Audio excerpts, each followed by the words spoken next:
but something's different next to you. It's like my soul is set on fire,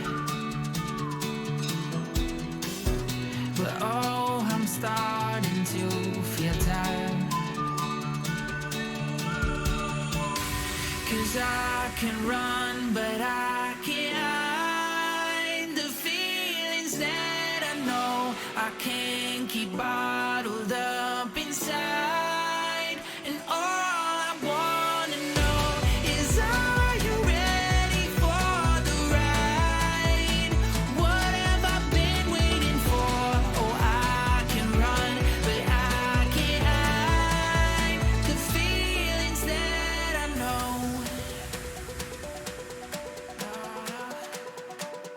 The feelings that I know.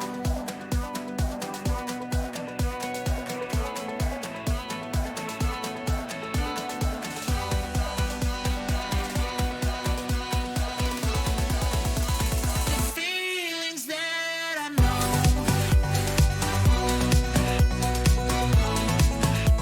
The feelings that I know.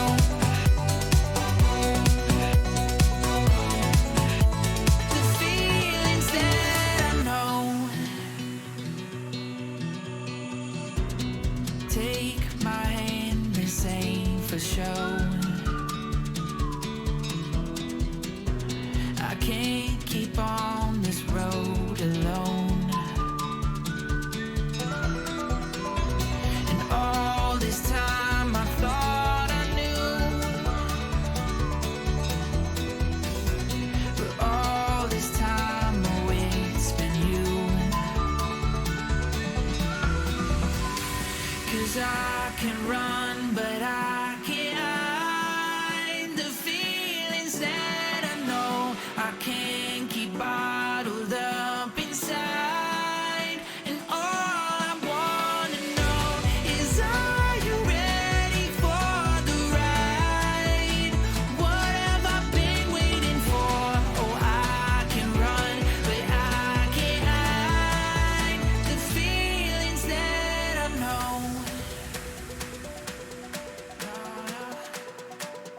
The feelings that I know.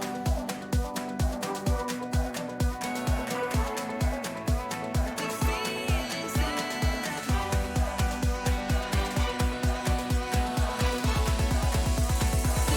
Hello, everybody, and welcome back to the Invitational. I am joined here today with none other than Waffles for Sid, and we are here to bring you some wonderful matches in the winner's bracket of the Will English Invitational. Waffles, how are you doing today? Oh, I am so stoked to be here once again. We've had so much great Overwatch over the weekend, and teams really going the distance back and forth and showing us some surprises that we weren't ready for. Yeah, surprises galore in the Will Invitational. We have been blessed with some wonderful Overwatch throughout this last weekend, and now we are finally starting to get into the winner's bracket, and we are kicking it off with an absolutely stellar matchup. Cryogenic versus Anxiety, two teams that have pretty much been on the top since the Invitational has started. Yeah, they have. It's been a big back and forth between them, and well, I'm curious what we're gonna see from them here at this match. You know, there's a lot on the line for them, and they've been clawing their way through the rest of their tournament. It would be a shame if, fell a little flat, and we are looking to see that competitive spirit from these guys. Of course, I mean, it's going to be such an absolutely stellar match. Cryogenic definitely bringing out some wonderful stuff yesterday on stream. I mean, just look at that shatter from Forks. Some absolutely textbook plays brought out here through Cryogenics yesterday. And somebody that I want to also highlight is Neb. Neb was an absolute force to be reckoned with on the off-tank role yesterday. Wow, yeah. And that is not someone I would be wanting to go up against coming up. That's, I'm sure that they've identified him as a threat, and you got to make sure you're at least containing them. Shutting them down is not always in the options for you, but if you can, containment might help mitigate some of that damage.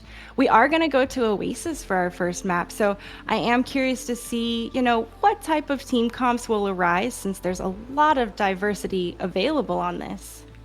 Yeah, and especially out of these two teams, that from what we've seen so far, both of these teams sticking fairly versatile, but I think the majority of what we've been seeing at this tournament has really been that true, tried and true rush comp that we've just been seeing all throughout the tournament. Reinhardt and Diva slash Zarya are in just such a wonderful place right now. Oh, yeah.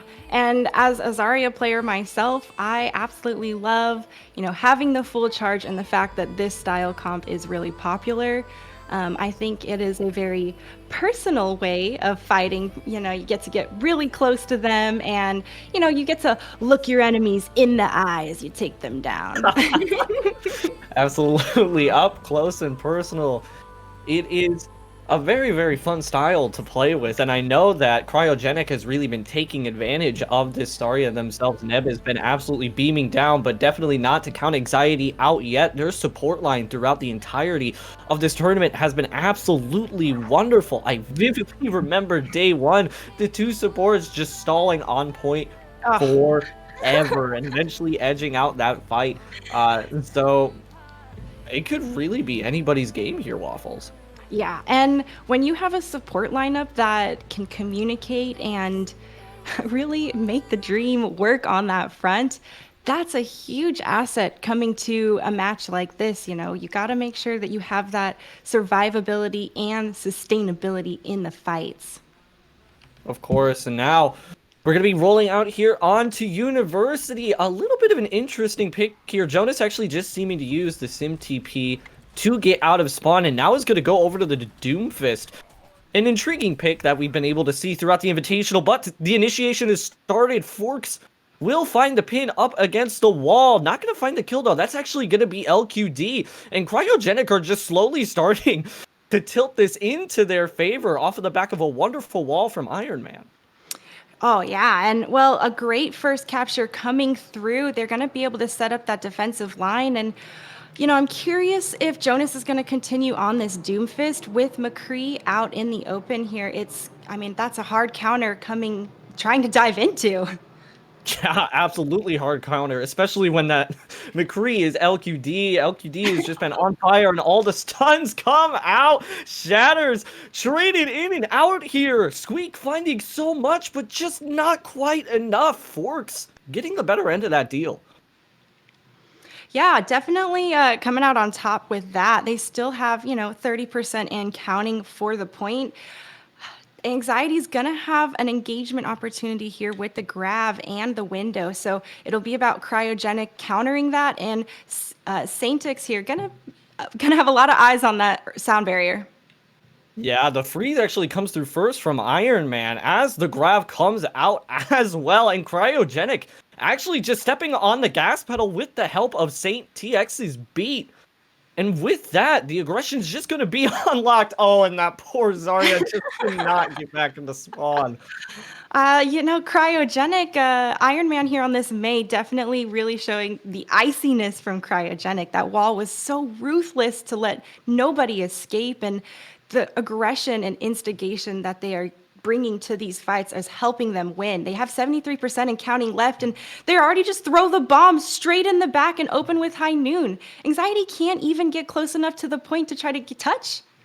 Yeah, ice in the veins of Iron Man right now is quite literal. Cryogenic wrapping up yet another fight with a great bomb combo to force out immortality, and then High Noon immediately after finding all the value. Anxiety's going to have ultimates online for a chance to take it, but it's going to be by the skin of their teeth if they do, Tangerine. Yeah, and the Shatter actually comes out here first from Forks in response. Jonas will go up into the skies with that Doomfistal, not able to find anything, but Squeak is able to make sure that value is still held for Anxiety after this fight. And just like that, in a snap, these fights are going so fast, Waffles. Anxiety are going to take the point. And Anxiety does have the Earth Shatter online as well. that's something they can use in their bank. They did not have to commit that for the fight, which, they could end it before Cryogenic even gets a chance to start, like they had experienced themselves. Yeah, Squeak going up to the flank shatter actually just gets rolled. The shatter will still register though, and because so many people are on the ground, 2 picks were gained just off of that engagement from Anxiety. A wonderful flank shatter coming out from Squeak, almost mitigated though by Iron Man. The timing to have the wall be successfully deployed and still be sitting on the ground after you get stunned is just by the skin of their teeth. It is so close right there. Almost had the block, but didn't quite have it. He is going to have that Blizzard online, and Anxiety doesn't have anything to really deny that unless Orsted just gets a crazy flashbang mid-throw. Yeah, we're gonna see exactly what happens here. Hopefully something can get negated here. A grab is going to be popped out first from Deputy Bias. They're really trying to set the tempo within this fight. Deputy does end up finding a pick off of that grab, and the Doomfist going to be traded out. Will actually end up falling, though. Anxiety still managing to hold on throughout this fight, as Deputy Bass is just so high charged on this Zarya. Anxiety's doing a great job holding their defensive line here. They flipped the point in their favor with 99% for Cryogenic, so they have to play a perfect defense, and they have been doing so far.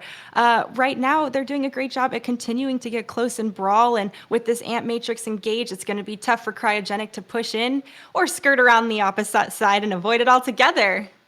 Yeah, they tried for a little sneaky play there, but Deputy definitely had their number. The Shatter also not going to be finding too much, and Orsted finds even more with the Deadeye. Anxiety have just taken this entire map and turned it completely on its head thanks to the help of Deputy Bass. So high charged on that Zarya, it just never seemed like Cryogenic had a result to Jonas and Deputy.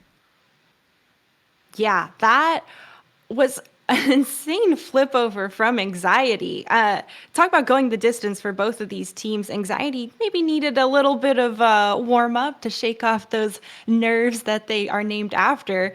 And Cryogenic seems like they got a little bit complacent fight and thought that they would have, that ult economy to just push in and sweep them with a team wipe, but it didn't quite play out. And with this switch over on their team comps, it might be a different story when you're not running a typical brawl. Going in now. On to City Center. We have Cryogenic rolling out yet again. Actually on a double bubble comp. This is something that we haven't been seeing too much throughout the tournament, but it's a comp that I absolutely love. The Brig Ana is going to be able to give them so much sustain coming out here. Anxiety going to be taking this middle point. Both teams actually rolling out with the double bubble here as they initiate in. Cooldowns being traded out here via the tank line. And as the tank line keeps going in, actually the anti-nade is going to land onto 3 people. Not going to be followed up though from Cryogenic. Forks falling dangerously low in this fight, and it just seemed like that fight was going off on a teeter-totter waffles. Oh, yeah. And it was actually Saintix's shield bash that stunned Squeak out and gave them that opening opportunity to really pour the damage in and cap the point in their favor. After they took down that tank, it was going to be, it's a tough push when you're 1 or 2 men down.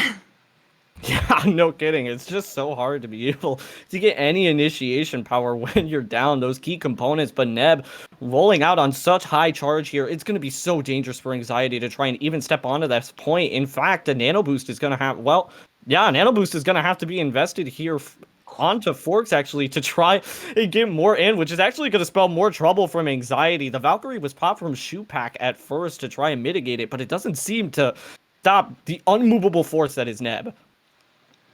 Yeah, Neb is just it's a fun time when you're a high charge Zarya. Nothing can stop you. When your bubble's available for you to just continue pressing forward and getting aggressive, you shred people. And that's exactly what he's been doing. Cryogenic has all the ults online for themselves to pretty much win this fight and engage early here. Oh my goodness, right in the wall. Nobody can even see that that it was going to be thrown at them. And the Pulse Iron Man just following up with the Pulse Bomb.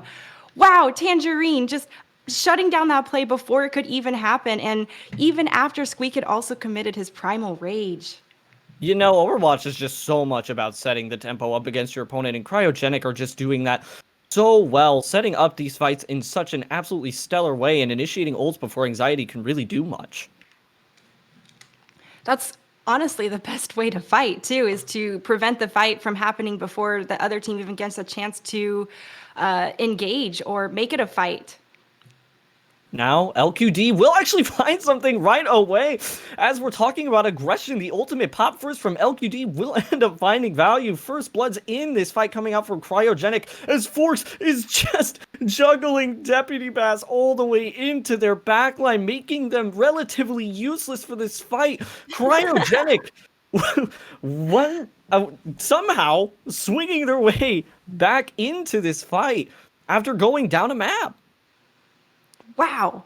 I mean, I would say that Cryogenic had that first map. They got it to 99, and when they did not win it, definitely set a bit of a fire under them. They are not nearly as slow moving, I feel like. It seems like they are responding much faster, and the overall level of instigation versus reactivity or retaliation is so much more prominent from that last round. Yeah, absolutely. It just seemed like Anxiety always had to play on the back foot. It never seemed like they really had any moment to breathe. Maybe you need to get those fights planned out just a little bit sooner, Waffles, so they can feel a little bit more comfortable with their engagements. Yeah, and I also think they needed to engage. I mean, engage sooner is hard to define, but Cryogenic was using their ults extremely aggressively, and that forces Anxiety to always have to respond. If they use them first, it does put Cryogenic, probably puts them in a different state of mind from the plan they were headed towards. Yeah, now we're going to be seeing something interesting, actually. Iron Man rolling out onto the Pharah here. Playing more for spam damage up against this Ryan comp is going to do them well. Forks going to be pressured out just a little bit. Will have to use the jump to get out.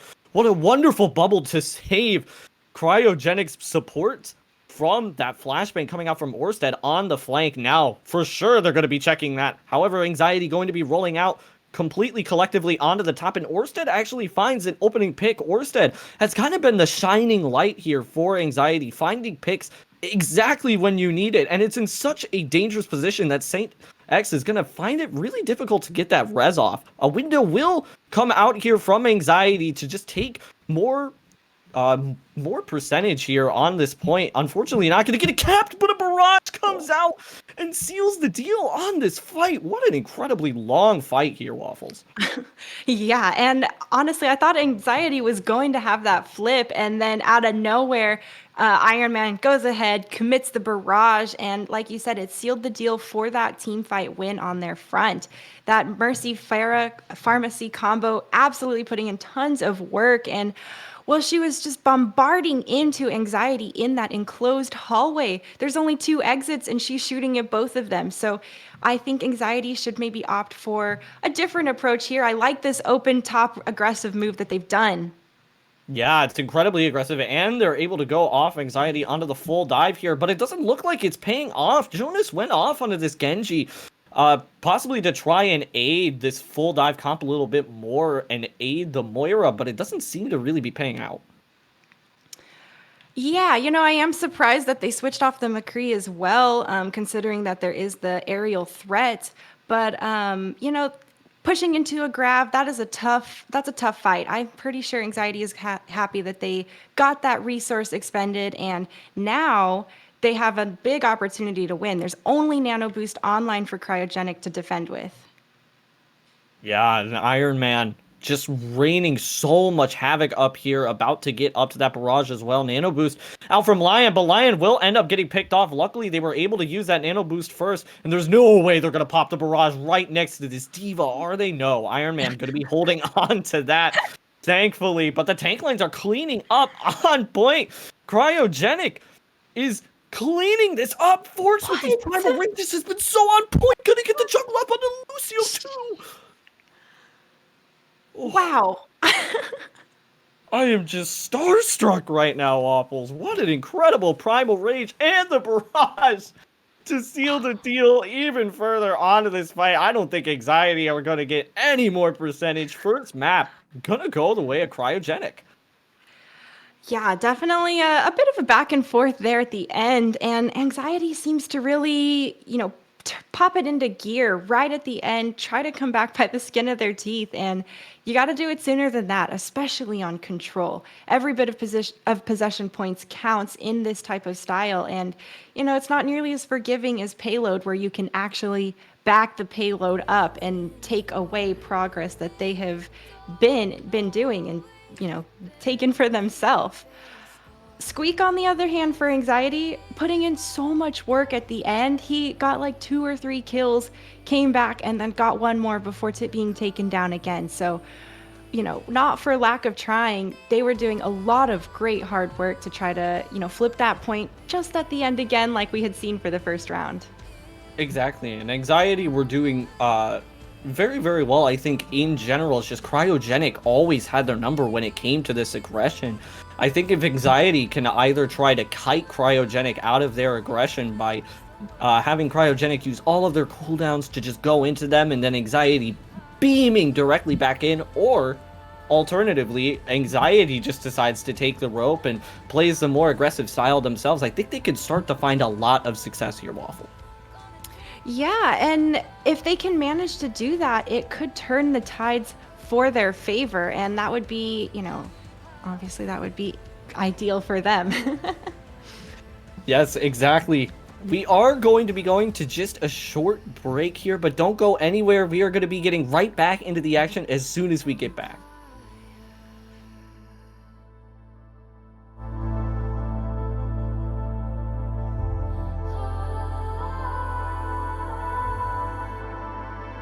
An empire.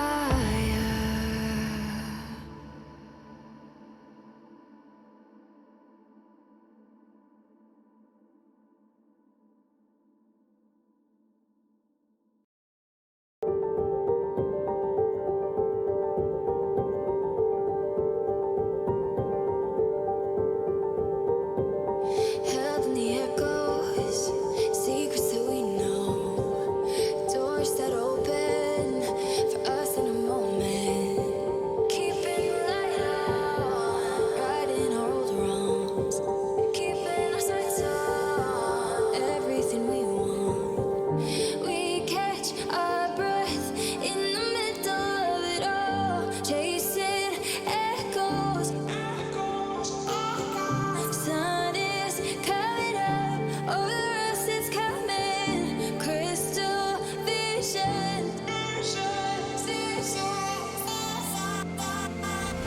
like a fever, burning up, yeah, we're on fire. True believer, we're walking on the wire. I can see it on the horizon, all our hopes. We can feel it, chasing the light is all we know. See in the forest, for the trees I'm keeping watch. All that is storming, waking up and turning on. Just a short little break. Welcome back, everybody. We are here yet again. Gonna get moving on to map 2 of this series. And Cryogenic kind of just put on a clinic of how to set tempo in Overwatch, Waffles. It was truly something to see. Oh, I absolutely agree there. They were using their ultimates essentially off of cooldown.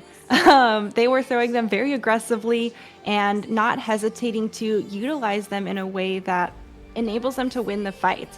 When you talk about those flashy ultimates of the 5 or the 6-man, and well, sometimes that's not what it takes to win the fight. Sometimes it takes 1 or 2 people only caught in that ultimate or disabled by that ultimate to seal the deal and let your team come and win. Yeah, exactly. Either that or it takes Forks on the Primal Rage doing absolutely so much on this Winston. I believe able to juggle about 3 people off of the map just in one fight. An absolute mechanical monster is Forks. This tank line from Cryogenic is terrifying to go up against.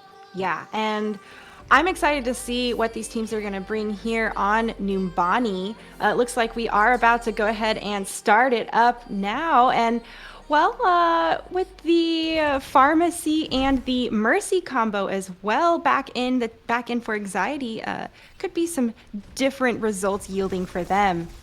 Yeah, I kind of like this setup. It does allow them to play just a tiny bit more passively, barring the Winston. The Winston's just going to be here primarily to spray out poke damage, and it looks like Jonas is already finding value taking out a key component of Cryogenic's comp, but that's not going to be met without a trade going the other direction. Now, the shoe is on the other foot. However, without the initiation tool of Forks, Cryogenics are going to be forced to back up here. Oh, Forks switched over to the Winston already. Man, that was quick. We're going to see the juggling come back again from him. And, well, Cryogenic having another swap over onto the Mercy as well. So more heals coming through for their line and more sustainability against those constant barrage of rockets from the Pharah and the Torb turret. Yeah, I really, really do like this switch. Being able to go fast into the Pharah and just dive into the core components of Anxiety's comp is going to probably be the best way to handle this. And as I say that, Forks going to be trying to split the team in half here practically. And LQD was able to find a pick off of the back of that split, but it's not going to be met without a trade from Jonas. Already having that rocket barrage just causing so much trouble here for Cryogenic. But it is even right now. Iron Man's gonna try and even the score out here on Jonas, but Jonas is just flexing right now. You know, Anxiety won that fight because their supports were there. Shoepeak was able to stay alive after they had been dove, and after that, Delphi got their own kills onto the opposing team, and even though Squeak went down, everyone stayed alive, Jonas was brought back, and the sustainability was there for them to continue winning the fight. Yeah, and now Cryogenic going to be going in for this next attempt. Do have a few ultimates to be able to use, and the dive is actually initiated, but Forks gets slept immediately. I really hope that nobody is able to wake them up, as Cryogenic already finds 2 picks right off the back of that fight, despite the fact that their Primal Raging Winston just ended up going to sleep so fast. Squeak gonna try and even up the score here. This is not over for Anxiety as Deputy Bass uses the bomb to clear off points. Some stickies will land onto them, and unfortunately will end up getting demech though, as Anxiety are starting to fall on the back foot a bit here. A lot of damage coming through from Cryogenic, and all in all, Iron Man has been putting in a ton of work as that Echo. They've duped onto the Winston too, and well, you can see the kill feed is all in favor of Cryogenic. Anxiety trying to stall it out, but they've switched over to the Echo themselves, so looking to go toe-to-toe on that damage and, well, land those sticky bombs in the face of the opposing character like we saw happen to poor Deputy. Poor Deputy indeed, but none of these players really going to have any ults right now coming into this next initiation. Shoepak will end up getting pretty close here to the Valkyrie. However, it's not going to really be anything of major importance coming into this next fight if Shoepak isn't able to get that ult. So they're probably going to be trying to do just some stray, little bit of healing, little bit of poke damage, maybe see if they can get their tanks out here to get some more poke initiated. But this is Streets phase, Waffles, so it might just be a little bit difficult for them, as it's just some poke going back and forth right now until Squeak decides to go in. They're going to be looking for that go button and that opportunity to seize whoever is weak or doesn't have the abilities to escape, as that's part of what this poke phase is about, is trying to find and leverage those different moments. The dive comes through though, and well, it's Cryogenic with all the kills after that. They did switch over to that double bubble comp, and it is paying off for them as they're continuing to roll the point forward. Mercy's going to go down after that, and well, they are cleaning up, Tangerine. Yeah, absolutely cleaning up. And, you know, if it ain't broke, don't fix it. Neb has been doing so wonderful on this Zarya. I'm glad to see that they swapped over and are starting to go for a bit more of their bread and butter. Ooh, that was crispy. Now, just rearing up for this next fight. Cryogenic will have a couple of, about 5 ultimates to be able to use. It looks like they're going to take an early initiation, actually. Forks basically just going into their spawn, will pop the Primal as well, and the Deadeye. This is such a Cryogenic play coming out. They're not even out of the spawn, and they are still winning this fight. That is textbook aggression, and oh man, LQD just comes through, instigates that, and he didn't even know he's about to get shot in the back right there. Poor Orsted. This point's going to roll forward. There's just a little bit of stall and trickle game coming through from Anxiety. They do have both tanks there, and their Lucio is going to try to keep them alive. But after Squeak's gone down, it's looking rough. They lose even more. Deputy jumps, do a huge eat of the grab coming through. That's a huge opportunity for them to try to flip this fight in their favor, Tangerine. Yeah, that was an absolutely massive eat. Deputy Bass trying their best to carry the team on their shoulders right now, and it looks like it's going to be working. I thought that was pretty much over when Forks put the bubble down over in the backside to separate the healing from the rest of the team, but Cryogenic not able to flip it. Cryogenic also going ahead and changing up their team comp once again, back to the Diva Rhine that we had seen on the first point. So off the double bubble, that was super effective. Pretty sure after that grab was eaten, there was definitely no reason to stay on the Zarya for that ult. Yeah, I would have to agree. I mean, without the grabs, Zarya really just needs to get the charge to be very, very useful, and Diva's in just such a good spot right now, but the flank is going to come around the side, and the window is going to be initiated into this fight from Anxiety, followed up with the shatter from Squeak. It is going to lay one down flat, and I think that's all they're going to need. It did cost a few ultimates, though, from Anxiety to be able to hold on.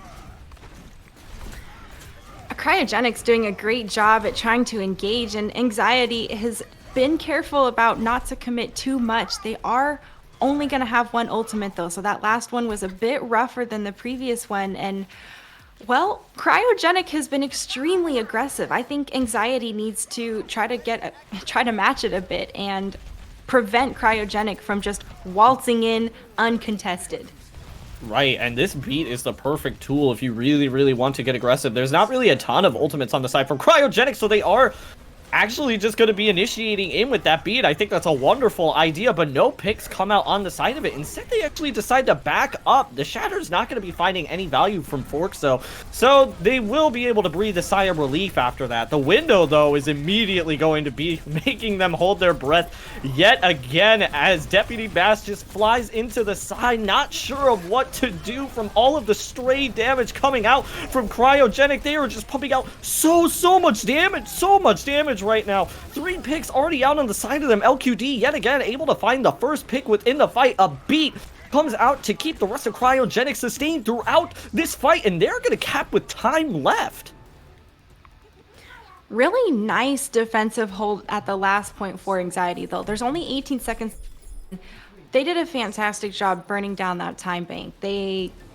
It could have been a lot more intimidating for a second round or for a third round if we move that far for them. And leaving it at 18 seconds definitely means they have a solid opportunity to come back and win this game, or I'm sorry, to come back and win with more time in their own bank to give them that shot. Yeah, we're going to see exactly how Anxiety chooses to do that. They did decide to play this a little bit more spammy comp, as opposed to the hard dive comp that is what we usually see come out on Numbani, or the double bubble. So I'm interested to see how Anxiety want to approach this attack, considering the fact that Jonas was doing so well on the Pharah on that first point. He was getting a lot of work done, and he also eventually switched over to the Tracer. So they were, Orsted was not on that Tracer at that time. He was on the McCree, and he was getting some good work done with those pulse bombs too, finding those picks and putting the pressure. But I don't know if it was enough. Anxiety was not putting any pepper damage into Cryogenic as they're walking up, so Cryogenic didn't have to expend a lot of resources just commuting to the point, which I think is extremely important during the walk-in poke phase. You have to force them to use resources. Exactly. If you're not forcing them to use resources, you're never going to find an opportune moment to take a true fight with a poke comp. So Anxiety really have to recognize that as they roll out with this Pharah. Have to be careful too with positioning up against LQD, who is going to be pocketed. Jonas could just theoretically be taken out in one shot, but Jonas is having a little bit of free reign right now. A dive actually comes out onto the Ana, but a great nade from Cryogenic is going to force all of them off of the top, and Lion still remains with their life. And as I say that, I caster curse it, and Lion actually ends up falling. Iron Man, though, pulling their weight respectively on this Bastion. What an interesting pick. Yeah, this is a considerably better Bastion play than I experience in my own games, and it's quite refreshing to see that the kills are actually coming through. He's in that turret form. Obviously, it's an extremely vulnerable state, but he's getting the backup he needs from his team to play that and play that role well. He's moving around when it's time, and there he is, not trying. Oh, slept though! Huge sleep coming in from Delphi Tangerine. Yeah, Delphi has been so on point with these sleeps pretty much this entire match, and Iron Man is going to pay with their life because of that. And now, Anxiety up 2 in this fight. Cryogenic are going to have a really hard time getting back into it. Neb needs to try and make something work here, but Orsted already found 3 within this fight. It's the only final blows within this fight until Jonas just got a pick right then. Gotta love that battle mercy coming through from Cryogenic. Unfortunately, she gets hunted and punished for it though. Oh, that's rough, as other members of Cryogenic are gonna go down. This is great for Anxiety though. They've capped the point, and 4:38 on the clock, Tangerine. They are sitting pretty. Yeah, that is pretty much smooth sailing from here too. Point 2 is not necessarily a very easy point to hold, and Cryogenic are having a really tough time with the spam comp. Anxiety has the ult economy in their favor as well, so it's a total steamroll snowball opportunity for them through this second streets phase. Yeah, Neb coming up on this grab. It's going to be initiated. I'm surprised that the defense matrix was not let in there from Deputy, knowing that Neb had that grab. Possibly trying to look for an ether would have been the best case scenario, but they are going to be sustained through that grab as Squeak finds one with the Primal Rage. These Winstons so proficient with their Primal Rages, but Neb is going to be evening the score single-handedly, it seems, with help from Lion, and Anxiety are going to have to back off of this push. Neb is just a monster. Will fall later in that fight, though. And, you know, something that happened on the back end of that fight is that Forks actually went ahead and popped his Primal Rage, and Delphi came through with another clutch sleep onto him in the back line. I know that overall the fight didn't work out in their favor, but, you know, I want to call out that shining moment of when you have the raging Winston coming to juggle you after you've seen him juggle your teammates over and over previously. Yeah, and I really enjoy that Cryogenic here aren't just giving the space for free, similarly to how Anxiety did earlier. In fact, Iron Man's gonna find the first pick off in this fight, so it's gonna be a little bit difficult now for Anxiety as they try to initiate here. They're not gonna have the Resurrection coming in for this next fight, but Iron Man is looking for a Pulse Bomb here to seal the deal on this fight once again. Can Lightning strike twice? Can Iron Man find yet another pick? The defense matrix relentlessly placed on the Ana, still gonna find it. Iron Man is just on fire right now. I mean, he is literally being the Iron Man he has named himself after, and it's good that he's living up to such a high and respected name in the superhero world. Iron Man obviously able to clutch out a lot of wins and create a lot of value, which is exactly what Iron Man on Cryogenic has been doing fearlessly and consistently. It's no good if you can do things really well and you're not consistent, and it's his consistency that I am really admiring. Truly, definitely a superhero within this game. Looking now, though, for the initiation. Our Anxiety, it's going to come out fast as Delphi Nano squeak in for the initiation. And Primal is popped to get even more damage out to already fall from the side of Cryogenic. This juggle onto the opposing Winston. It seemed like there was some beef there, Waffles. Yeah, you know, a little bit of a personal duel when you're the same character. It's hard not to feel that way. You're like, you know, can I out Winston you, or you know, are you the superior one, or do I need to light that fire within myself and come back even stronger? Definitely a mental game, you know, and people take it in a different way and harness it differently. Orsted, though, has that Pulse Bomb online, so Cryogenic could have a great opportunity to engage. The self-destruct and the high noon coming through, though, from Cryogenic, that is going to shut them down. Yeah, and it was a lot of ults, though, to be able to just take that. I wouldn't be surprised, though, if I saw Neb and Forks decide to switch off here. In fact, Forks is literally just going into the backline, trying to find anything they can. I would not be surprised if after this fight, Forks decided to go onto the Reinhardt because of that. Not going to get picked off, though. Wondering if they're still going to stick on this Winston. I mean, he's been doing really well, but they did switch over to the Reinhardt last time. I'm wondering if they are trying to wait for, you know, a little bit more resources to come through, or like you said earlier, don't fix it if it's not broke. He's been getting so much value out of it, but LQD almost falls, and he does! Oh, he had a lot of pockets, but the damage and focus fire was there for him, Tangerine. Yeah, the nano boosted Winston is just so much damage getting pumped out onto LQD, and it will end up falling there in the first fight. Some wonderful focus fire coming out there from Anxiety to pressure out LQD, and now they're able to snowball that pretty much into a win without using a hefty amount of ultimates. I think they only just invested Copy and Valkyrie there, while Cryogenic have nothing on the board besides a Deadeye. Deadeye, auto reload, whatever you want to call the ultimate. It's not going to be, it could potentially not bring as much value as it needs.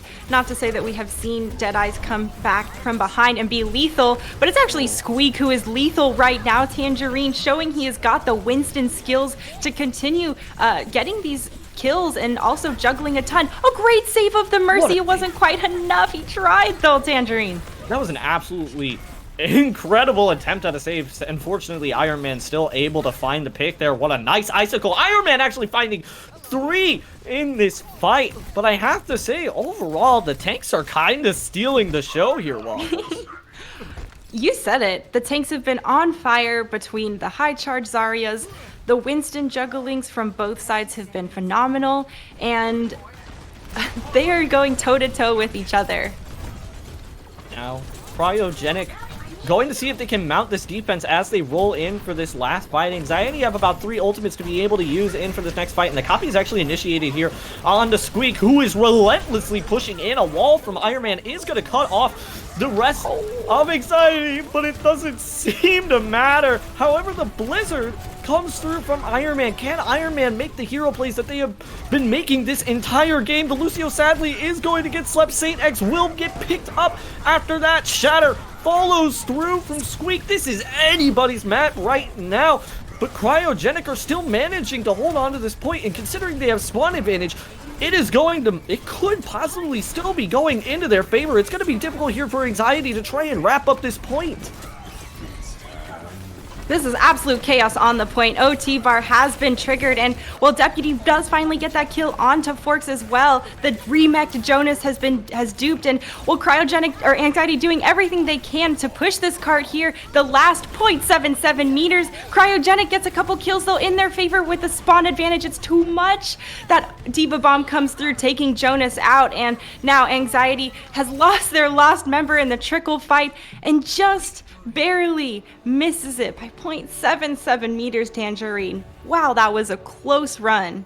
That was a nail biter for sure, Waffles. I was not expecting that when we were rolling out into this matchup, and the scoreline doesn't seem to be reflecting just exactly how close this match is. No. Anxiety have really started to key into their aggressive side here, and it's throwing Cryogenic for a bit of a loop.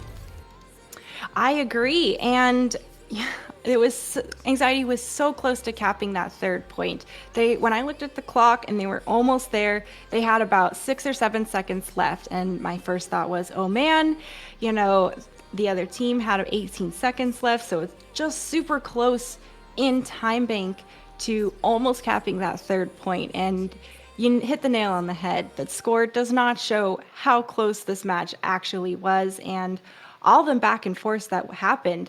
I like that the teams went ahead and changed up their comps for the different phases of the map and stages. It's a huge benefit, and it definitely shows that they're thinking ahead and planning ahead.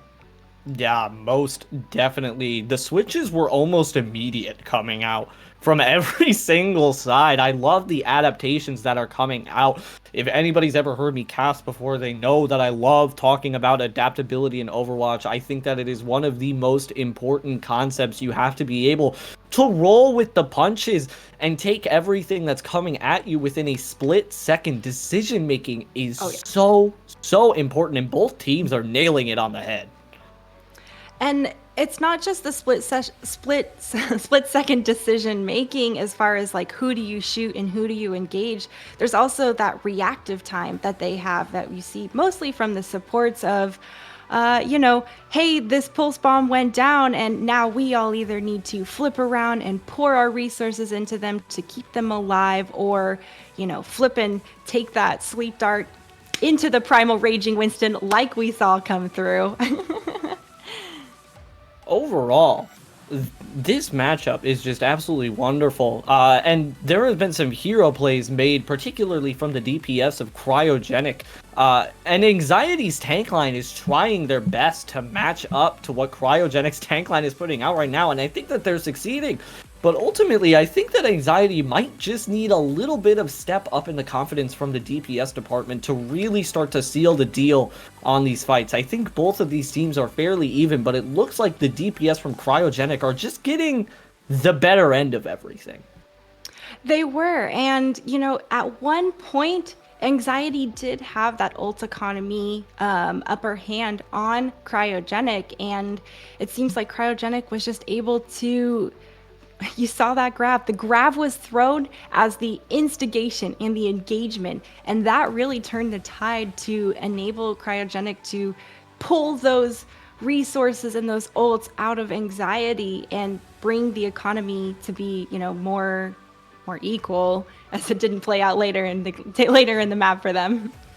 Exactly. And now we're going to be heading over to what could potentially somehow be our final map. We're rolling out here onto Junkertown, and I have to say, just based off of the performances that we saw throughout the rest of this tournament, just based on the fact that LQD and Iron Man have been so proficient on their individual roles, and LQD has had an absolutely obscene Widow. I mean, it was nasty yesterday. I have to give the edge to them in this map. What do you think Anxiety can do to really start to bring this back in their favor and start to shift the momentum a bit? So if they're going to go up against someone as deadly as the Widowmaker, like you were mentioning, it's either going to be about coordinating that dive comp as far as I would love to see a Hammond Tracer. It's a very, very deadly combination, and when the Hammond comes through to disrupt and get some of that damage and those targets low, Tracer easily zips around and gets the cleanup. Although the teams are rolling out right now, it doesn't look like we're going to be getting a Ball Hammond combo. And oh man, I am worrying about the pharmacy, or at least the Pharah that's being shown run into the Widowmaker and Hanzo. That's not exactly what I would want to be playing a Pharah into. Definitely not. This could just be a shooting range for LQD. This could be really, really difficult for Jonas to try and counter. In fact, actually, they are going to be switching it up a little bit. I think they might have wisened up just before they're about to head out into the spawn doors. LQD holding a nice little cheeky angle, though, not really able to find anything as this double shield comp from Anxiety gets set up. And they're running the opposing snipers too, so I'm curious who's gonna win the sniper duel. We've got two Widows and Hanzo, so four-way sniper duel. Let the games begin. The games have begun already, Waffles. Immediately, LQD finds a nice pick with the pocket, but Jonas actually just got an absolutely nasty pick. Will be rezzed out, though, so LQD is still a threat within this fight. This is so aggressive from Orsted. Ooh, ends up finding the headshot, but not able to clean up the kill. Anxiety also down a member. This could be a little difficult, but the cart is starting to roll back. That's not the direction they're wanting it to go. And Cryogenic does have some of the ult economy in their favor. The dragons and sights are going to be online after that. Oh. I mean, you don't even need DPS when it seems like Delphi is just clicking all of the heads. Wonderfully well done from them, but Cryogenic find two in this fight as a response to it. Orsted not really seeming to get the angles that they want here. Just kind of getting plugged out, but Iron Man might have been just a little bit overzealous. I don't think they're going to have res for that. Oh! Wow! That rock was gross. That came out of nowhere. Man, I'm sure that was such a good point of view from the Sigma as well. I would love to see that in a replay code one day. Huge props. Like feels so good to hit them mid-air like that, and they've been putting in a lot of damage, and these snipers have been on fire, peppering each other back and forth, and thankfully Saintix's res is right there on cooldown for LQD every time they die. Yeah, LQD in a little bit of a weird spot, though. However, the Flux is going to pull some more people in to the line of sight, and Neb just gets so many pulled up with that Flux that the damage has already been done. Really nice fight coming through for Cryogenic as they continue pushing pushing the cart forward here. Anxiety doing their best to continue mitigating, and it's just a little bit all over the place for this. Yeah, this fight is kind of all over the place, really, isn't it? Forks will end up kind of evening out the score just a little bit, though. Anxiety have a few ultimates to invest into this fight, and it looks like they're going to choose to do it. Neb is getting really aggressive. That Bongo is so dangerous on the field and actually doesn't end up getting taken out. The Transcendence in response to finding a pick. This could be a little bit more difficult for Cryogenic than they had thought, but they still have the Bongo and LQD as sights up, and it looks like Anxiety are going to respect that. I would too, after seeing the performances on those Widowmakers. That Bongo was a great attempt taking it down was great by Neb, but didn't quite have what it takes in the tank, and the Flux coming through is just devastating. Yeah, Jonas too. Jonas just lit up the kill feed for a split second there, finding 2 headshot kills right off the back and finding a third within this fight. So pretty much the Jonas and Deputy Bash show right now for the side of Anxiety as they cap first point with 3 minutes on the clock to spare. Yeah, Payload's going to keep cruising on forward as Anxiety doing a great job at taking that space a bit. Cryogenic does have possession of the high ground, so their snipers are going to be feeling much more comfortable up there with those sight lines and extra shields from the Sigma. Yeah, and this is where Hanzo's sonar arrow comes really in handy here, able to kind of scout out where all the snipers are hiding so that nobody will be able to get caught off guard. Jonas still has this Dragon Strike able to be used too. Forks will find the initiating pick though. So this fight is going to be difficult for the rest of Anxiety, and in fact they're actually going to back out as a response, and it looks like Squeak might be going for a switch. Yeah, charging back there like that definitely yells a switch to me, and I'm surprised that the Dragons were also committed from Cryogenic on top of it. Finishing off Orsted is great, but was that really needed to commit to that? Not too sure. That might have been just a little bit overzealous from Iron Man, but LQD is going to make sure that does not matter, and Iron Man is finding picks in the neutral anyway. Will eventually get taken down by Delphi, who I think has actually been one of the biggest damage dealers on the side of Anxiety throughout this map. They've been in the kill feed a lot, and not as an assist for the Discord. Definitely there getting the blows. The Flux coming through from Neb. I love this again, coming through from Cryogenic. He's literally instigating with his ultimate before Anxiety has a chance to walk close enough. This is what I was talking about when I said they're forcing. You have to force resources out of the other team as they're trying to approach the cart, and right now Cryogenic is marvelously doing that. Yeah, exactly, and Anxiety haven't really gotten an actual fight in for about 2 whole minutes here. This is looking pretty grim for them as they only have this Baptiste, the support ultimates, to be able to sustain them out through this next fight. Orsted will go off onto the Tracer, though, to try and aid the dive a bit, but Squeak is already found out, and that's just going to be so difficult to keep up the consistent pressure that Anxiety need to put on within this dive comp. And now Delphi is going to get zoned out, and with no tanks to be able to help them and assist with the peel, LQD just has a firing range. Firing range on a beautiful clear day with absolutely no crosswind. It's easy for him. He might as well be playing Aim Trainer after watching that. Just getting all the kills, no one's even looking at him, and that's a huge issue. If you have someone who's outputting that much damage from another team and getting those picks and they're not getting any pressure, good luck trying to get to the payload. Yeah, no kidding, and good luck trying to even win a fight here for Anxiety. They have 0 ultimates heading into this next fight, and Delphi is already down. It's going to be left to the tanks to try and stay on point here just to keep their chances alive. A Dragon Strike will clear off point, though. Anxiety in a really, really rough position. This is probably going to be going the way of Cryogenic very soon, and as Forks finds the cleanup picks, it seems like Cryogenic are going to be holding Anxiety just a little bit after first point. The damage coming out from Cryogenic's DPS line has been on point for today in general, but especially for this Junkertown map. I think it's very deadly with both snipers. Iron Man on that Hanzo, using those storm arrows to burn anyone down who even thinks about getting aggressive. And LQD on the off angle, chipping away or just taking people out of the fight because they hit them, they headshot them.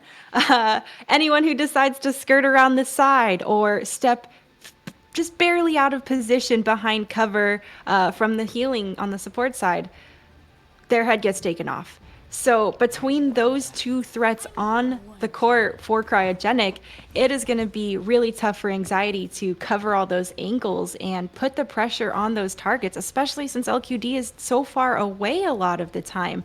We saw the res on them pretty much instantly, no questions asked, and it was perfectly timed to be done on cooldown. So it's always nice as a Mercy player when you're like, oh yeah, hey, it's cooled down. I got it for you right here. No problem. Conveniently sitting in the back pocket of the Mercy's artillery. It's definitely good when that feeling comes through. And just to kind of even stress how proficient these snipers are in Cryogenic at their roles, they were finding these picks despite Anxiety running a double shield comp. So they are working around this so well, and Anxiety knows that they need to defend for as long as they can, so they're actually going to be going for a close point hold, and as a response, this is so smart. LQD rolling out on the sim, but Anxiety figured them out. Anxiety rotated as soon as they heard that. What a well-placed play from them. Now LQD is going to have some trouble trying to get this beam started up. The rotations from Anxiety immediately destroying the teleporter as well. Anxiety are going out here for a nice close hold, but Iron Man switching off to the Bastion is just going to put such a hard dent into their shield defenses, and LQD is in the back, just sitting in the back of them right now. 55 HP. Will they end up getting healed? The Baptiste is chasing them and ends up falling to Iron Man. Iron Man is absolutely carrying this fight on Bastion once again. Yeah, Iron Man is being the main, we'll call him the big shiny threat on the payload, especially now. And then you see LQD go ahead and grapple across. Obviously, that was a huge threat that they learned from the previous round. And, well, between the crossfire of the DPS, once again, they covered each other and mowed down the enemy. I feel like I'm watching one of the first games of Junkertown in the Overwatch League ever with this pirate ship comp that's coming out here from Cryogenic and LQD. How is LQD allowed to get into these backline positions? Jonas finds a pick on the Iron Man, so the main threat has been taken care of right now. The one that they're trying to pocket so hard. LQD has to go for these flanks now to try and make some hero plays and won't end up making those hero plays. Anxiety look like they're going to be able to hold on, and this is such a nice spot to hold up against a Bastion comp with. Neb getting healed up the wazoo right there. His armor didn't even deplete after that, and it was not for lack of effort from his support line. They were doing absolute work for that fight with the pick from LQD to open up for Cryogenic, Tangerine. Yeah, that is an absolutely wonderful pick, and the shatter leaves like 4 people flat. What a wonderful, wonderful 1-2 punch coming out there from Cryogenic. This is pretty much going to seal the deal for them on this first point. And the stagger pick also comes out on the squeak. That is brutal.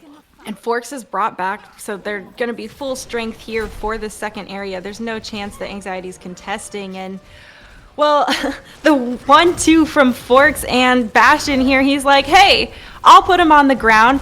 You shoot him. No problem.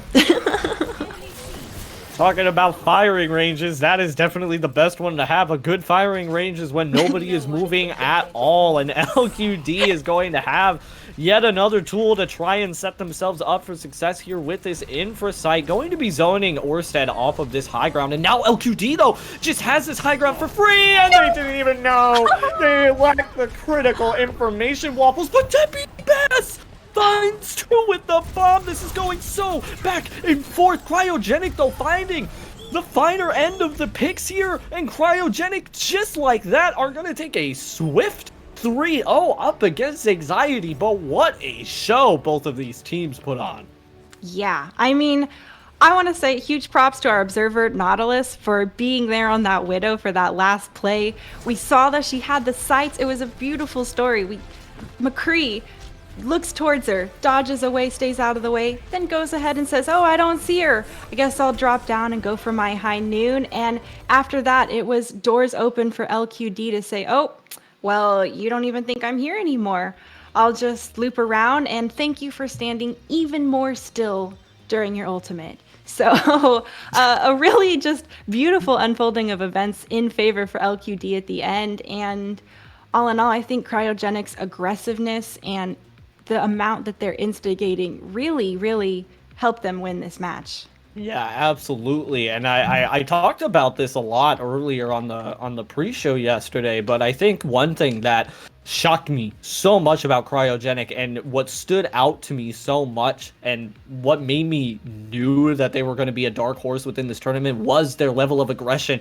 It just catches every team so off guard. LQD is just an absolute beast too, giving me some kind of Pine vibes from Overwatch League Season 1, going off on that flank and just trying their best to carry the fight. But it's not just Pine. It seems like every member of Cryogenic just has the potential to carry a fight, and that is so scary to go up against. I agree. And it's when you have a 6-stack of people who can all handle the roles extremely proficiently, and that their teammates also have faith that they will be doing that. That's the results that you're seeing here, and the cleanness of the plays and the coordination around some of those timings that we saw of the ultimates and normal abilities on that front. Yeah, and now, though, Cryogenic are going to be put into the chopping block. Their next match here seems to be lined up, and it's going to be Solstice Pyra going up against Cryogenic. And Solstice Pyra, man, they have just mind-boggling, an incredible team. This is going to be difficult for Cryogenic.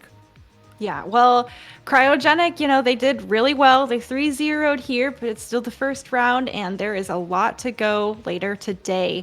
And well, there's plenty of time to show us if you've actually got what it takes, or, if maybe it was just a one-off or a lucky chance that people can claim.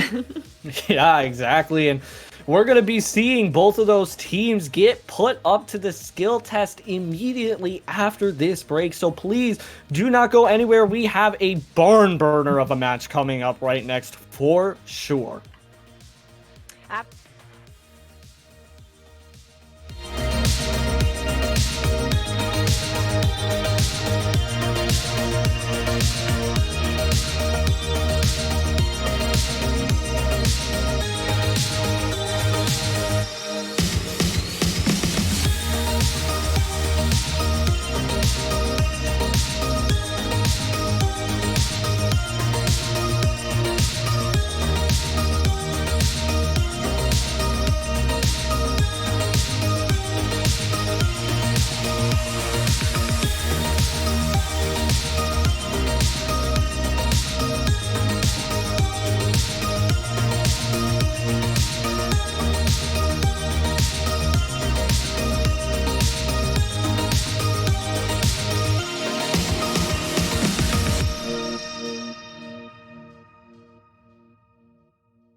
could let go. And the night goes on so we could know what the light feels like when it comes up. I got a fever and it's breaking. Oh, we found a way, oh, true believer. Yeah, we're waking up. We found a way, oh.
Waiting daylight, get back.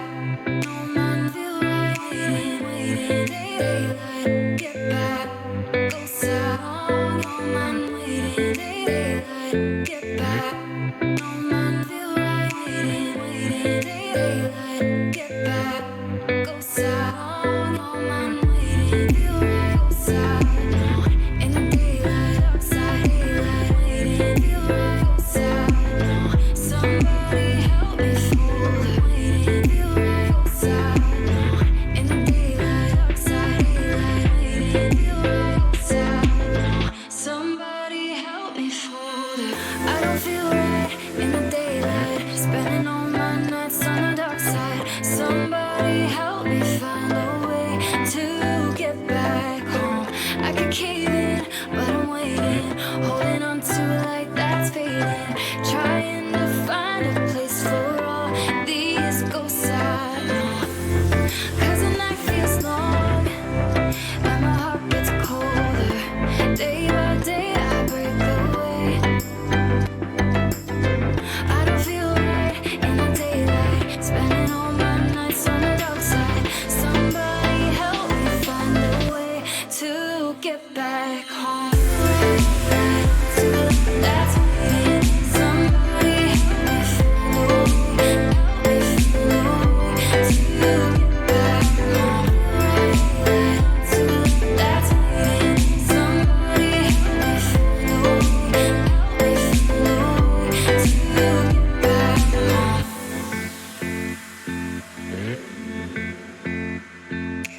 Waiting daylight, get back. No man feel right.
wake me up when you're done working. You know that I wanna see you're worth it. The way you treat me, I'm undeserving. Every day I'm with you, I think you're perfect. On a Saturday night, I was doing just fine. I was out on my own, didn't want nobody else.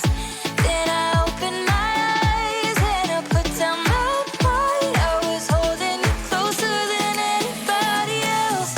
When the lights go out, it's you, babe. Every time I'm down, it's you, babe. Every night in my sleep, I'm saying your name. You know, for me, it's always gonna be you, babe. It's you, babe. It's you, babe.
Taking one more breath beside you,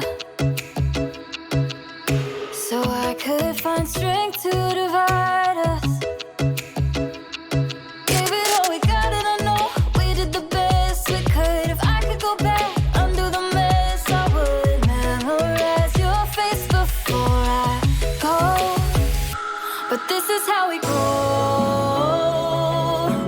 Gotta give it up sometimes, let's go.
Hello, everybody, and welcome back to the Invitational. We just witnessed a great match of Cryogenic versus Anxiety. Cryogenic stretching out the win as a 3-0, but it was a lot closer under the covers, and now are going to be going up against an absolute powerhouse in this tournament that is Solstice. I am joined here by none other than Waffles, and Waffles, this is going to be a great matchup.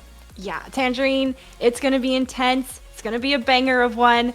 And we just saw Cryogenic come off a win, all right? They were doing really well, and they were being so aggressive. I am looking forward to what they're going to bring to this matchup against Solstice, and I want to see that continued. I really enjoyed that instigation, and they were rewarded for it time and time again, and they had the success from using that type of, mindset and approach to the fights. Yeah, exactly. Aggression almost always pays off in Overwatch as long as you're being aggressive as a unit, and that is exactly what Cryogenic do so well and what all of my ranked players that play with me do so poorly. So Cryogenic doing an absolutely wonderful job, but this is going to be the biggest test for them so far. Cryogenic have remained undefeated throughout this bracket, and throughout, I believe, their entirety of the Invitational, but Solstice, I believe, have as well. So this is just gonna be like anybody's game right now. It's the tale of two giants. Yeah, and well, who is going to have that first tarnish on their record for this Invitational? Having a pristine record to win all the way through the championships, well, I don't know what says we deserve to be here and we are undisputed #1 other than a clean, pristine record. No kidding, it definitely rings you out as the best of the best. And it's going to be interesting to see both of these teams go up against each other as we roll out onto Busan, where there is so many different ways that you can choose to play this map. There is just a ton of variability in between the rounds, and as we roll out onto Sanctuary, this is definitely the round of Busan that I have seen become probably the most diverse. Yeah, you can play pretty much any comp you want on this map. There is a spot for every type of player, and there's cover for every type of player. And what I mean by that is people on the ground, people in the air, and those of them who actually have movement abilities they can utilize for creating those advantages as well.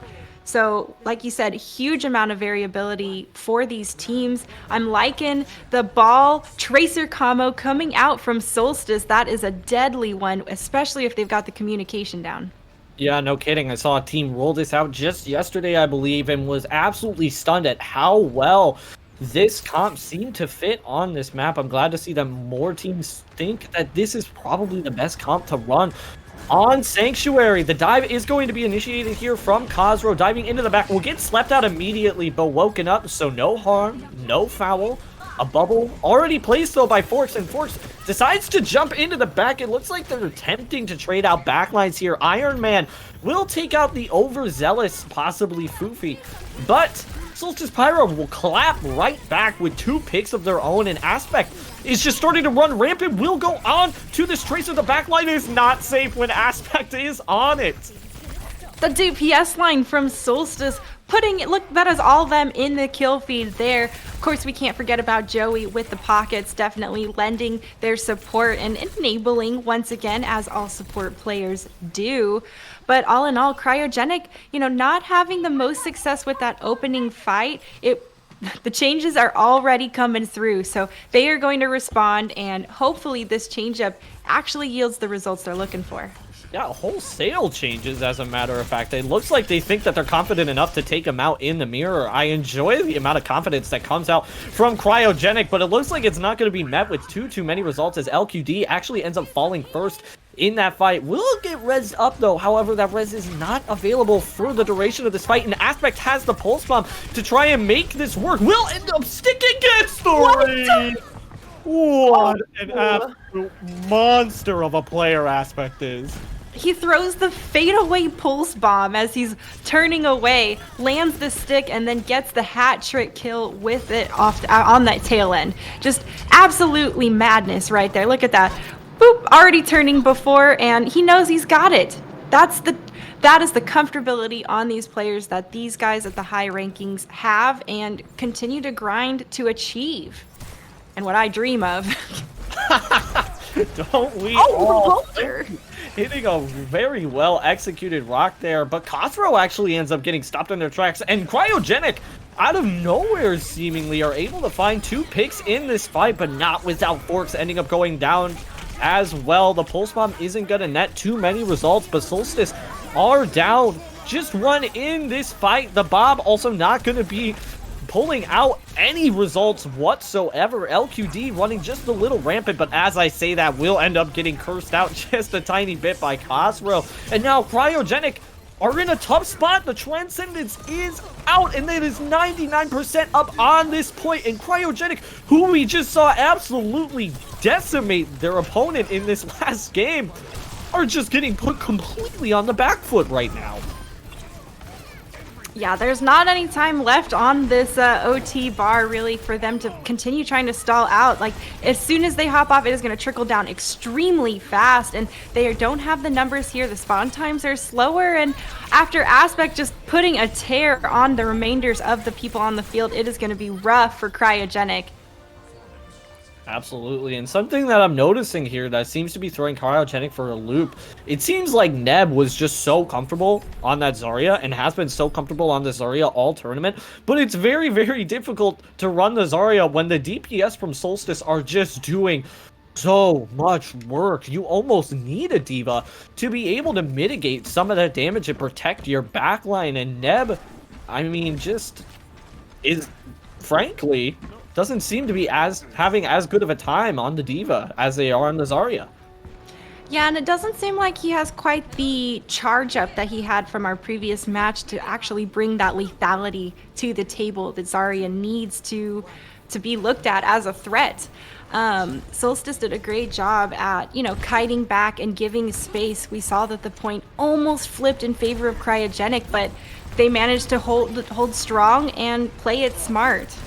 Yeah, and this is going to be a really, really good initiation for Cryogenic as Iron Man already finding the pick. The aggression, though, is going to come out onto the backline of Cryogenic. Just going to be traded out, though, DPS for DPS, and that is definitely going to favor Cryogenic as they are already up in this fight. But Forks, without that bubble, is going to have a hard time trying to reinitiate onto Solstice. Will be trying to get in again, but falls down to 50 health. So low, isn't quite able to split the team in half thanks to the Brig on the side of Solstice. Now, taking point are Solstice, and it's going to be really hard to try and remove them with this spammy comp, this double bubble comp that Cryogenic are running out with. And now, even with Neb on high charge, it doesn't seem like it's going to be able to carry them to the fight as Neb goes away so unceremoniously. Well, he is getting a much higher charge, and he got a couple kills, but all in all, it doesn't seem like this is the comp that's yielding the results. LQD goes down early again. He's been going down much earlier than we saw in the previous match, and to be taken out by the support as well seems like a little bit of complacency coming through and not really respecting Solstice's threat and what they've been bringing to this tournament. You mentioned before, they're undefeated just like Cryogenic, and the respect needs to be there. Yeah, absolutely, and the window is initiated here from Solstice. Immediately finds a pick onto Forks. Forks not really able to do anything in that case. I mean, just absolutely rolling over the opposition right now. Our Solstice, their aggression is just getting punished right now from Cryogenic. Yeah, absolutely, and these DPS coming through from Solstice are just unrelenting and unforgiving. They chase everybody down, and they wait till you think you're safe before you're killed. And the stagger has been very, very tough for Cryogenic. They're already approaching 75%, and it's going to be last by territory before they know it. And this is going to shut it. Oh, the immortality field is so clutch. Wow. That was actually just so wonderful from Lion, getting out that immortality right in time, but it doesn't look like it's going to be getting too much done in the long run as Lambit will end up finding a pick on the Forks. However, Tank is traded for Tank as Neb will find the pick onto Fafi. So it is even right now, but Cryogenic are starting to swing themselves back into this fight thanks to a pick off coming out from 2 players on the side of Cryogenic, and now it is just an all-out point battle. But Cryogenic able to flip over the point for the first time in this map. They're going to have to play perfect defense since it is one fight territory for Solstice to take it back in their favor. Cryogenic doesn't quite have tons of resources online, but I do believe by the time they finish this poke phase, they're going to be able to hold their ground much better. And while utilizing Iron Man's May ult, oh, he's already looking for the window. That's going to be a great discouraging factor for Solstice to even push forward. And the patience. It's just going to be so difficult for them to initiate. In fact, it's actually met with a counter window because it seemed like they understood the fact that Lion was just lining up for that window, but it does not stop Cryogenic from getting the picks that they need. As one falls from Solstice, they're going to be having to play more in the back foot, and that's a stagger pick and a wall to block the exit. Solstice are going to have such a rough time trying to get out of here, and this is exactly what you need if you're Cryogenic right now. I love that little personal bubble pop Neb does after he sees the pulse bomb thrown and then rocks straight into his Reinhardt shield where the pulse was thrown. So a little extra damage to squeeze out for your charge, but Cryogenic did a fantastic job. They committed 1 ultimate for that defense, and that is the result you're looking for. Yeah, and in fact, they almost have that ultimate up yet again. Lion already up 80% to that next one. The counter shatter is going to come out as a result from the grab from Neb, but Cryogenic definitely getting the better end of that fight. Having to use 3 ultimates, though, as a response to it, as to where Solstice only seemed to be committed the shatter there from Khosrow.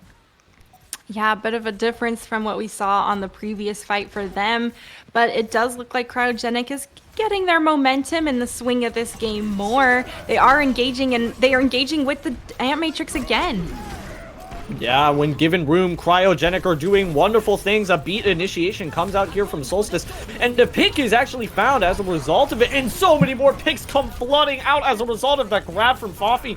What an absolute stellar grab coming out. It's going to be difficult for Cryogenic to even get a touch here, as that was almost a team wipe. LQD doesn't even go to a fast character, knows that they're not able to touch, and Solstice, no, Cryogenic seem to try to work their way back into that map. Solstice end up taking it pretty handily. Yeah, they did a very solid job here. And here's Khosrow on the Rhine with our play of the game there, going to drop down. Oh, it's a nice thing they were all grouped up, easy for him to cleave through. So assist there coming through from the Zarya. Yeah, I mean, that grab was just absolutely a showstopper right there. Solstice, I mean, while Cryogenic are just so good about playing this aggressive style, they need to take a little bit to set up before they get it done, and that's where Solstice has really been capitalizing on Cryogenic. I feel like it doesn't seem like Cryogenic are able to get into the same positions as they were able to get into last map. You know, LQD just going into the back line of anxiety last time. Solstice are not allowing that to happen whatsoever. Yeah, and I think coming off the tail end of a game where LQD wasn't even looked at, regardless of how big of a threat he was being, he wasn't even given the time of day to be shut down, and now having so much of that focus drawn on you, definitely a big change up from what he was experiencing previously. You know, there's a lot of talk about how, you know, DPS gets an opening pick or, you know, someone baits out an ability, but a lot of the enabling came from Frennek from Solstice. They were getting that first pick as a BAP onto LQD on that Ashe, and removing the DPS player from another team as a support as an opening pick multiple times. What an amazing lineup that actually enables your to create those plays that you don't have to sacrifice any abilities for. Exactly. A good support line is not just going to support your DPS and support your tanks in the sense of keeping them up and keeping them healthy so that they can create space. But at times, they need to be able to kind of carry the weight themselves. You need to still have those mechanics, and you still need to be able to find those picks when needed, and that's exactly what Frennek was doing for Solstice, and Cryogenic just didn't seem to know how to respond. However, coming into the second round, they started to understand that they couldn't quite get away with everything they needed to get away with, and maybe that mentality will carry through onto King's Row. Kings Row is a hybrid map, though, so it is a different play style that's rewarded for some of the giving of space. It's not really rewarded as much in control if you give space, especially if you don't have possession of the point, and that's the part I'm referring to. On these hybrid maps, you can give a little space and let them push, and once you wipe them, you get to take the cart back and basically, make them go 2 steps back, 1 step forward. And for control, you don't have any opportunity to regain ground that you might have lost. And I think that definitely opens up opportunities for teams to have more of a back and forth and flow of the battle all around. Yeah, exactly. The ebb and flow just comes so much more, it's just so much more lenient when it comes to a hybrid map. You're able to kind of just back off, like you were saying, from the point, take the space and take the time that you need. Control, you don't really have that. But Cryogenic, when I saw them on the first day, King's Row was the map that really stuck out for me for them. They were running this incredibly tanky, incredibly aggressive composition with the Doomfist May rush, and it was just so potent. I'm curious to see if they're going to be able to do it again as we roll out here. Yeah, Cryogenic on the defense, though, so just waiting around the corner. They're baited out the ice wall. Iron Man was not sneaky. Yeah, definitely ready for that was Fofi. Solstice not going to get tricked out here as Aspect actually finds the first pick onto Forks. And it just seems like Forks has unfortunately been going down first in quite a few of these fights. I'm wondering if it might just be a little bit of overzealous nature from Forks, or if it's just something different entirely and Solstice is just focusing all their attention onto him. Well, the damage and the value coming through from Aspect has been immense. He was doing great work on that Tracer. We saw those sticks coming through, and when he flipped over to the McCree, it seems like he has no issue hitting the shots he needs, and he's coordinating those flashes with his team so they can follow up right there in that brief stun moment.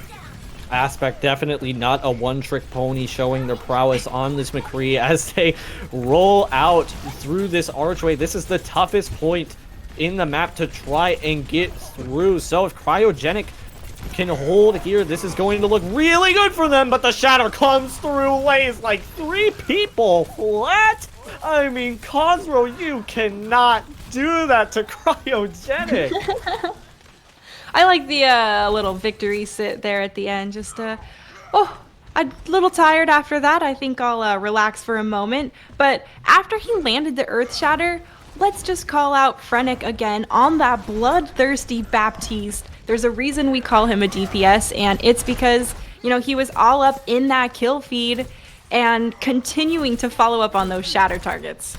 Yeah, absolutely. Frennick is just an absolute menace, and the window is actually going to be popped from Frennick right away. The wall will be good enough, though, from Cryogenic to make sure that they don't face any casualties. However, the damage is already done. They took so much space and were able to already push through that choke point. Deadeye canceled from Aspect as soon as they realized the wall is going to mitigate that. Cryogenic popping 3 ultimates respectively right now and still not quite finding all of the value that they needed, especially considering that 2 of those ultimates were support ultimates layered over one another. Solstice finding the better end of the picks in this fight, and as LQD is down, they don't have any ultimates to swing this back into their favor. Solstice are going to cap second point.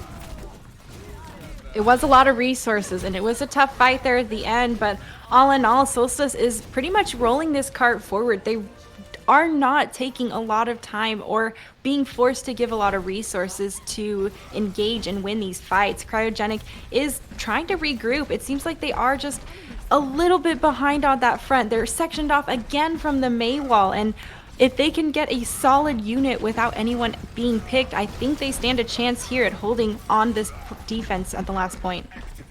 Yeah, but you can just tell kind of what Cryogenic is feeling right now just based off of those split exits coming out of spawn.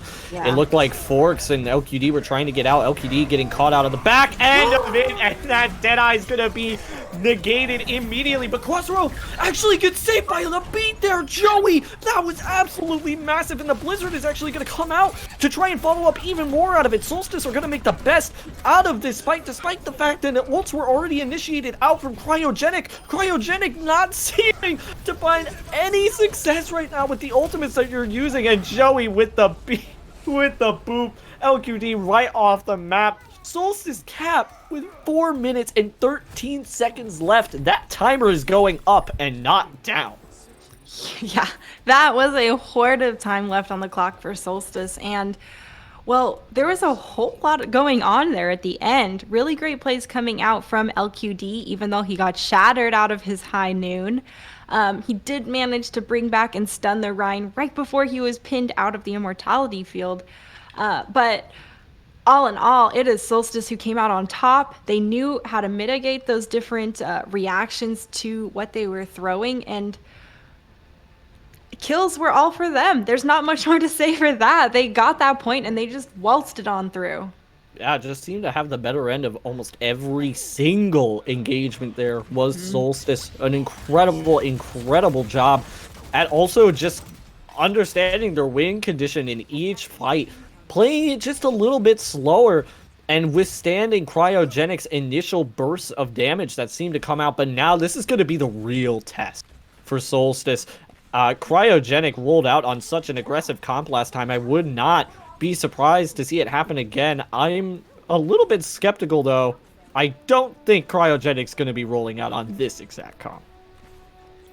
With LQD's picks on Widow, they're probably just looking to try to create a crazy advantage for themselves right out of the gate, but almost punished for it. It's so dangerous to sit up there when they know you're already there.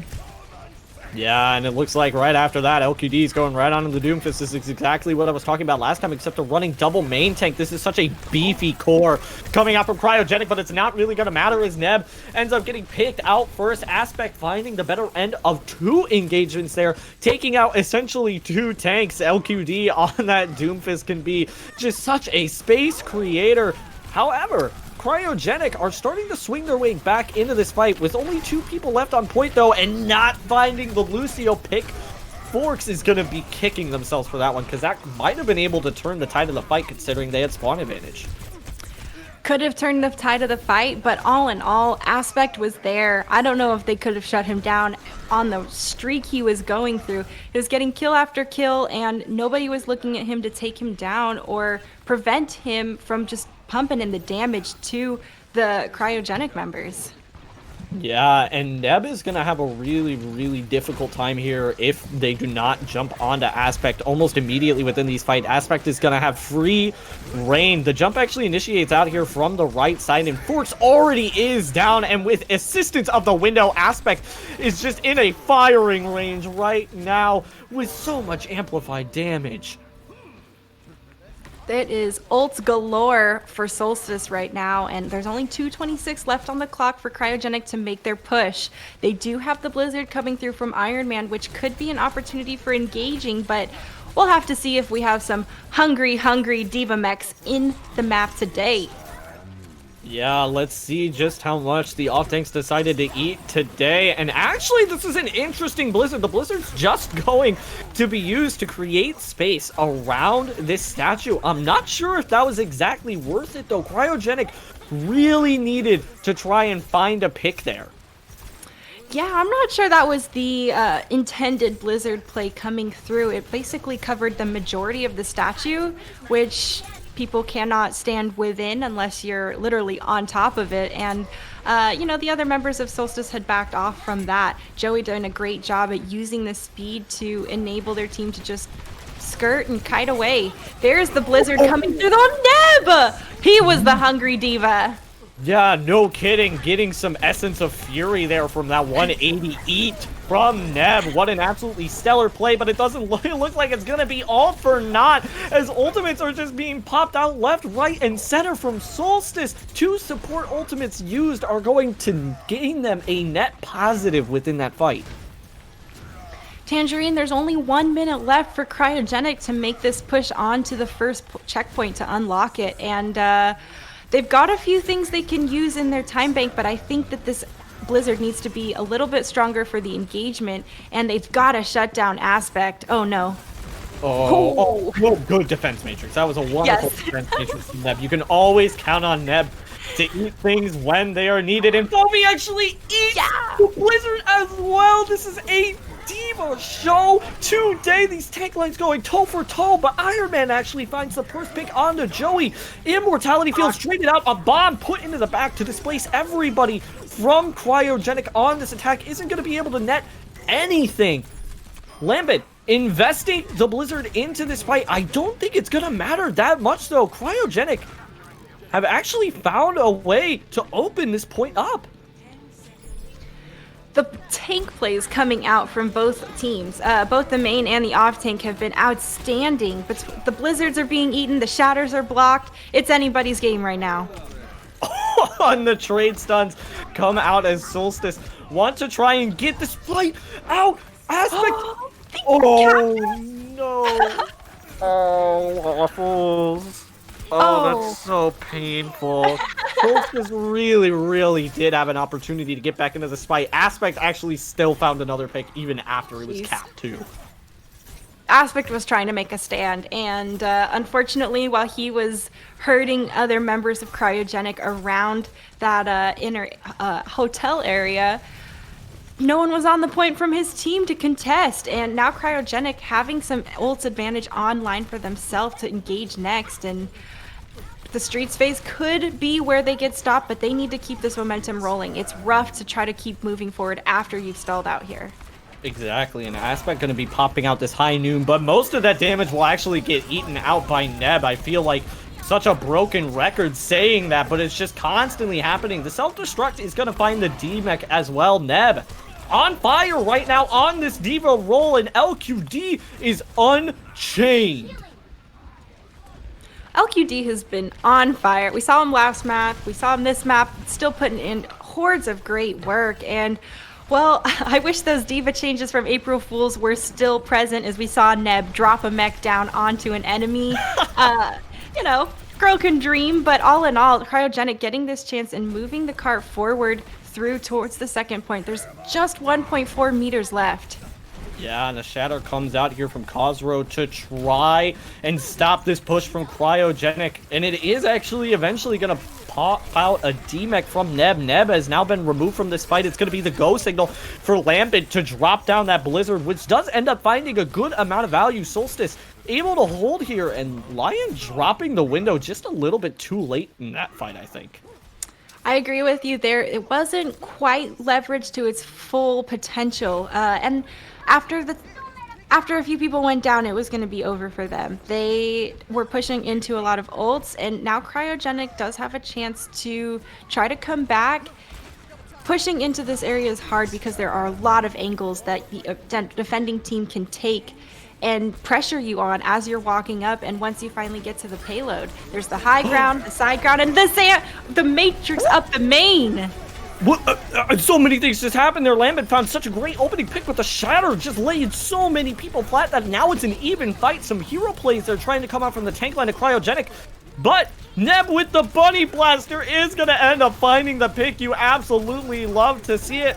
However, Fofi in their fully mech form is going to be just a little bit more useful, and now Neb is going to be just a little bit more useful as they pop into the mech and immediately is exited right out. However, LQD is going to be able to even up the score with a great Deadeye, finding two players in the middle of that fight. Iron Man trying to take a 1v1 right now up against Lambent. Lambent will be going into that ice block just to try and stall this point out for just a little bit longer. The Blizzard is invested here from Cryogenic to try and get this point absolutely 100%, and they are going to do it, Waffles. Woo, that boop coming out from Saint at the end just sealed the deal, preventing Cosro to touch on the last possible moment, but Iron Man coming up absolutely clutch there, finally makes it back, goes for the duel, and then as soon as Lambert looks away, pops the wall after the Shatter had been thrown and drops his Blizzard. It was Cryogenics all the way from there.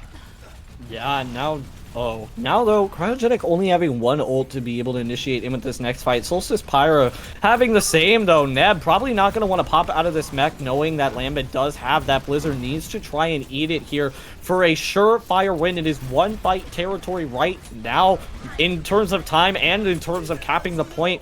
It looks like a window is going to be popped first here from Frennick, and as soon as the wall is broken, the bomb is unleashed into the back, and actually ends up finding Joey. What a huge pick. Joey, 85% to that beat. If Cryogenic can win this fight right here and right now, they might be able to do it, but a Blizzard is going to stall.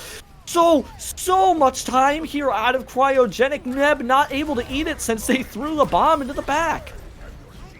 There's 20 seconds left, and Cryogenic did die very quickly. They're going to have a chance to regroup, and they're just on the cusp of actually having ultimates online that they can really utilize. LQD going ahead to switch over to that Sombra for some more speed, and, well, it's going to be a close one, Tangerine.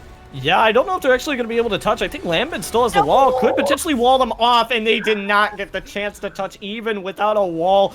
Solstice putting on such an incredible show there, stopping and halting all of Cryogenic's aggression right from the start. Khosrow with another play of the game. If he gets the next one, then he can have a hat trick for this current stream. Truly, Khosrow putting on such an absolutely epic show on this main tank. The Reinhardt getting so much value here from Solstice. And now, though, if you're Cryogenic, you're really starting to worry. The momentum has kind of been taken out. The wind is out of their sails currently.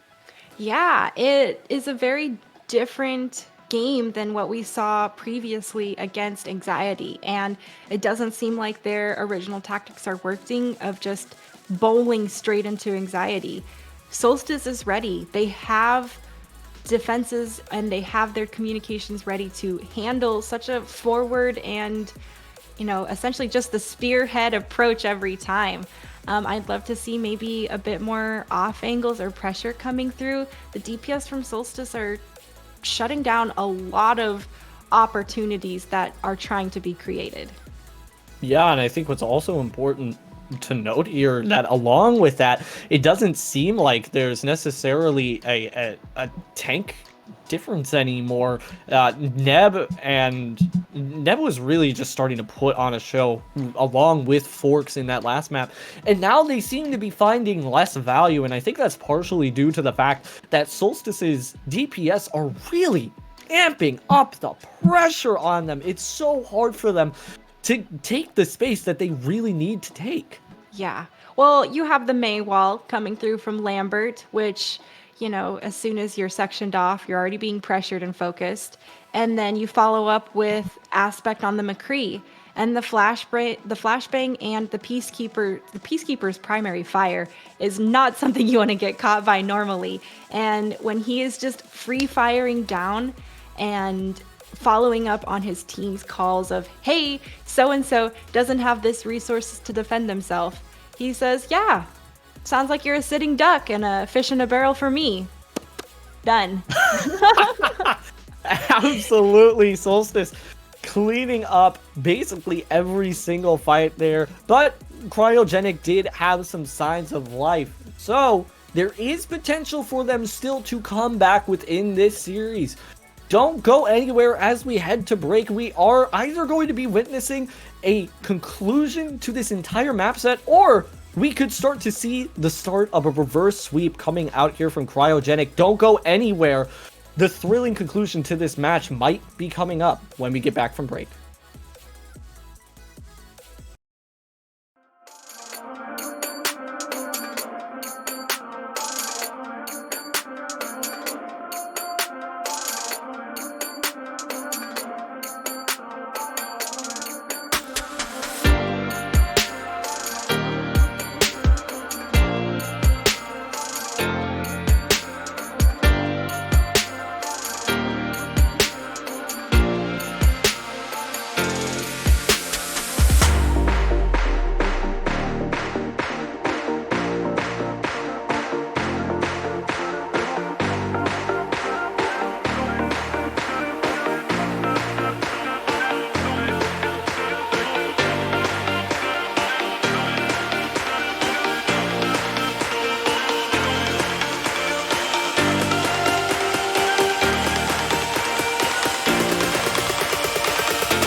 Hello, everybody, and welcome back to the Invitational. We just witnessed Solstice Pyra take yet another map off of Cryogenic in a pretty decently dominant fashion. I mean, Cryogenic were able to get to third point, but Solstice capped with so much time that it was hard to foresee them taking the win anyway, even if they did cap third point. So Solstice really, really showing us what they're made of right now, Waffles. Yeah, and definitely showing that they recognize how to shut down the other team, right? There's the different ways of enabling or engaging in a fight as far as letting your DPS come through and get a flash or a stun or turn someone's attention away. Or, shutting down the main tank lines that's running towards their face directly.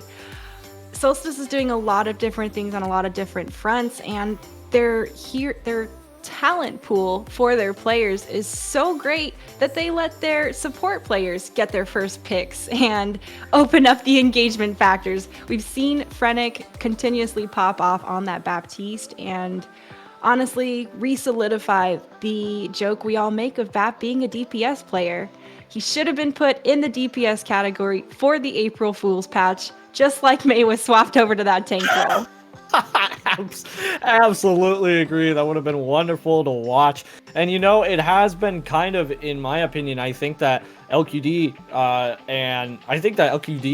and Iron Man really just need to start stepping it up to the way that they were stepping it up against Anxiety, and hopefully this is going to be the map to do it as we roll out here onto Havana. This is such a DPS heavy map and also such a Widowmaker heavy map, which we've seen LQD do incredible on before. So if there's a map to start the reverse sweep with, I would have to say Havana is definitely going to be the one. Yeah, we saw, like you said, great work coming through from LQD on that Widow, but honestly, they're not even showing it right now. I'm really surprised. I wonder if that's in response to, the DPS lineup that Solstice has been bringing, and they didn't want to risk having that Tracer in their back line, peppering their support line. Yeah, it could also be from the fact that Cryogenic's tanks are just under so much pressure. We used to see them shine so much, but the DPS from Solstice are really adding so much pressure onto this tank line from Cryogenic, and they're not able to just get a lot done here. So it could definitely be as a result from that too, to maybe start to put even more pressure onto the tanks to allow Neb and Forks to kind of get a little bit more room. But as Solstice Pyra start to head out here, it looks like it's going to be a close hold from Cryogenic's. Neb ends up getting flashed and demeched almost immediately as well, even with having the help of that immortality field, not going to be able to be sustained throughout the rest of this fight. Solstice finding that demech is so wonderful, and it's probably going to break this first point hold pretty handily. I love how popular the full court press for Havana has become for the defending team.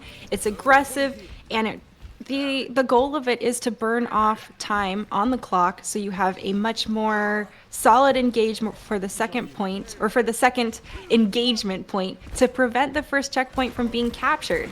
And all in all, Solstice is doing a great job at, breaking through that. Aspects, flashbangs are creating huge value for just a plain ability. Oh, and that rotation too from Aspect on that high noon was just disgusting. It had like 5 red skulls just lit up individually, only able to find one, but the damage was just so powerful that it was just over. Good patience for him too, not getting too antsy to pull the trigger when you see 5 people in your sights ready for your ultimate. There are a few things online for Solstice, and Cryogenic's gonna have to be careful. Good use of the Ant Matrix to open up though. That was actually so smart, though, from Iron Man. Iron Man knew that shatter was going to come out from Khazro, so Iron Man put up the wall there to make sure that the bomb shatter couldn't come through. But despite some valiant efforts from Iron Man, it doesn't look like they're going to be able to get the better end of this fight, as a Blizzard is also invested from Solstice and a beat. Man, they really want this point. Oh, man.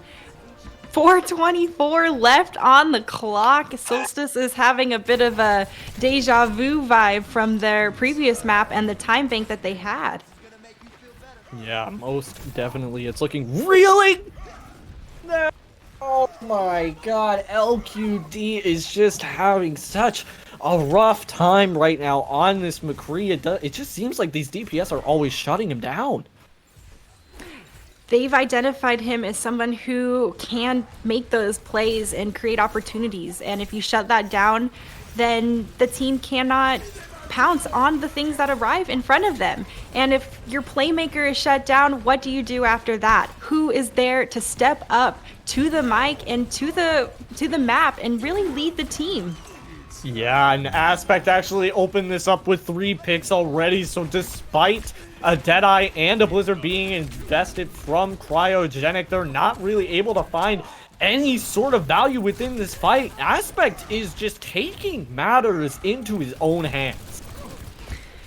He's definitely a big aspect of their winning so far on this map. And well, Frennick just continuously getting the kills as the BAP. Honestly, I would kill to see his stats from his overall match here, as he's been so bloodthirsty. And when you have a support that gives you this, that has the skill to be an engager, that's insane.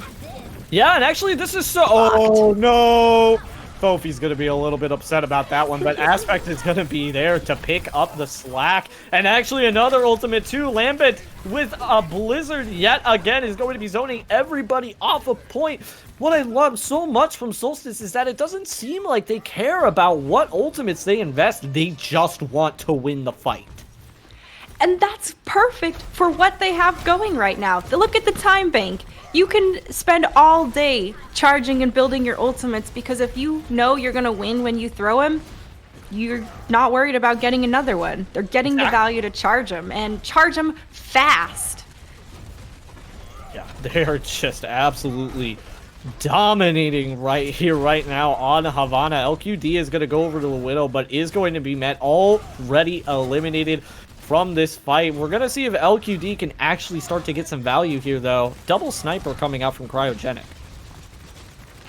This could change the tides for Cryogenic, as Solstice has to push down this last area. And, well, there's not a order cover, but it's not going to matter. They got sat on the ground, Tangerine. They did get sat on the ground. However, that bomb created so much space for Cryogenic that LQD and Iron Man were able to take advantage of the split players coming out from Solstice. Well done from the DPS lineup. But now Neb might just be getting a little bit overzealous here. And Lambert actually pops the Blizzard to ensure the fact that Neb will fall in this fight. LQD, though, with a wonderful, wonderful pick. So despite the fact that Cryogenic can't take too much space here, it's going to be rough for Solstice to continue this fight. These sight lines really favor the DPS of Cryogenic, and pop shot comes through, clips Aspect, but doesn't quite finish the kill like he's needing. All in all, though, with the sights coming online, it's going to be so tough for Solstice. It's a good thing they put that sound barrier up to prevent any insta kills. Now it's run out, though, and the game is on for LQD. Yeah, the game is on, but it looks like the game is already over. Yeah. Solstice somehow finding 3 picks just right off the bat. Oh, LQD is still finding some nasty shots. Regardless, though, Neb just gonna try and stall out this cart for as long as possible. Yeah, a little bit of vengeance for LQD after Fennec had taken him out a couple of times earlier. And oh my goodness, that Diva Bomb is headed straight for the back area. I thought Iron Man was going to get clipped, and thankfully he gets out by the skin of his teeth. Yeah, that's one way to dislodge a sniper for sure. Iron Man had to respect that bomb, or else it would have been blown to smithereens, and Aspect is taking advantage of that, finding a pick on the Iron Man immediately, and the mines go down on the point as well. It's gonna be really difficult for Neb to stay alive here with the mines and the window on point, looking at them dead in the eyes. Solstice probably gonna cap this with over a minute left. A minute 17 seconds left on the time bank. And if I'm Cryogenic, I'm keeping LQD on this Widow for sure.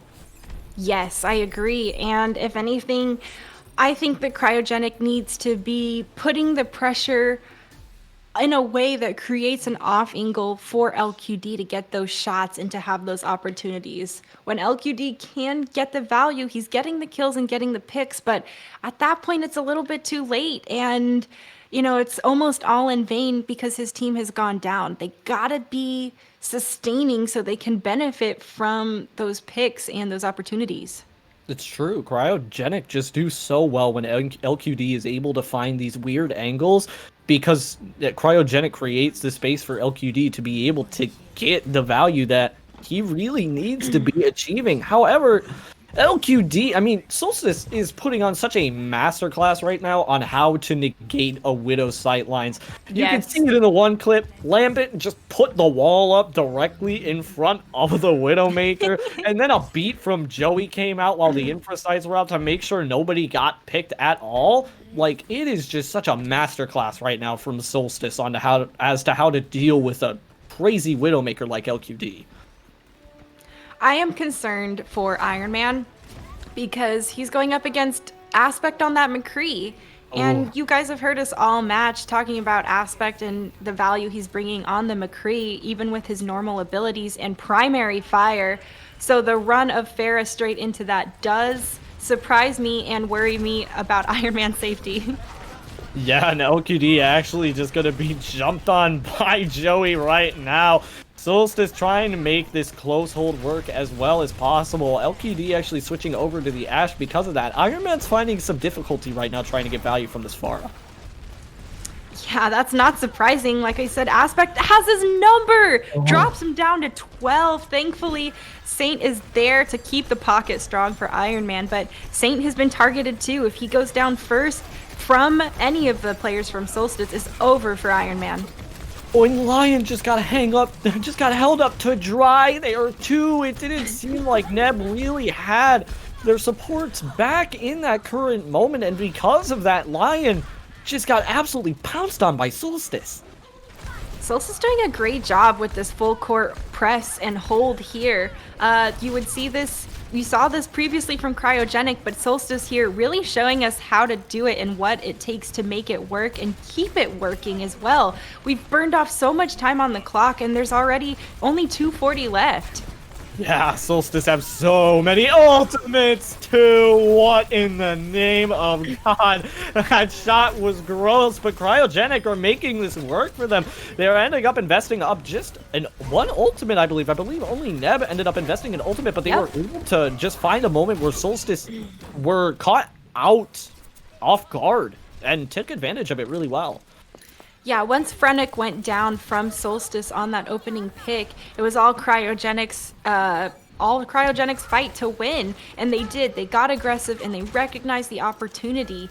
You know, sometimes they don't always seem to have the greatest follow-up and the fight seems to turn back to Solstice, but this time they got their head on straight and pulled it through. Now it's going to be about how they engage for the second point, and LQD shutting down Lambert on that Tracer. Gotta feel good. The follow-up too, it's going to be even tougher for Solstice to push on this Tangerine. Yeah, this is just so rough. Two already down here for Solstice. Fofi's gonna try and make it work. Tank ultimates both used here. Khazra and Fofi both finding so much value with it. Actually gonna be evening the score here almost.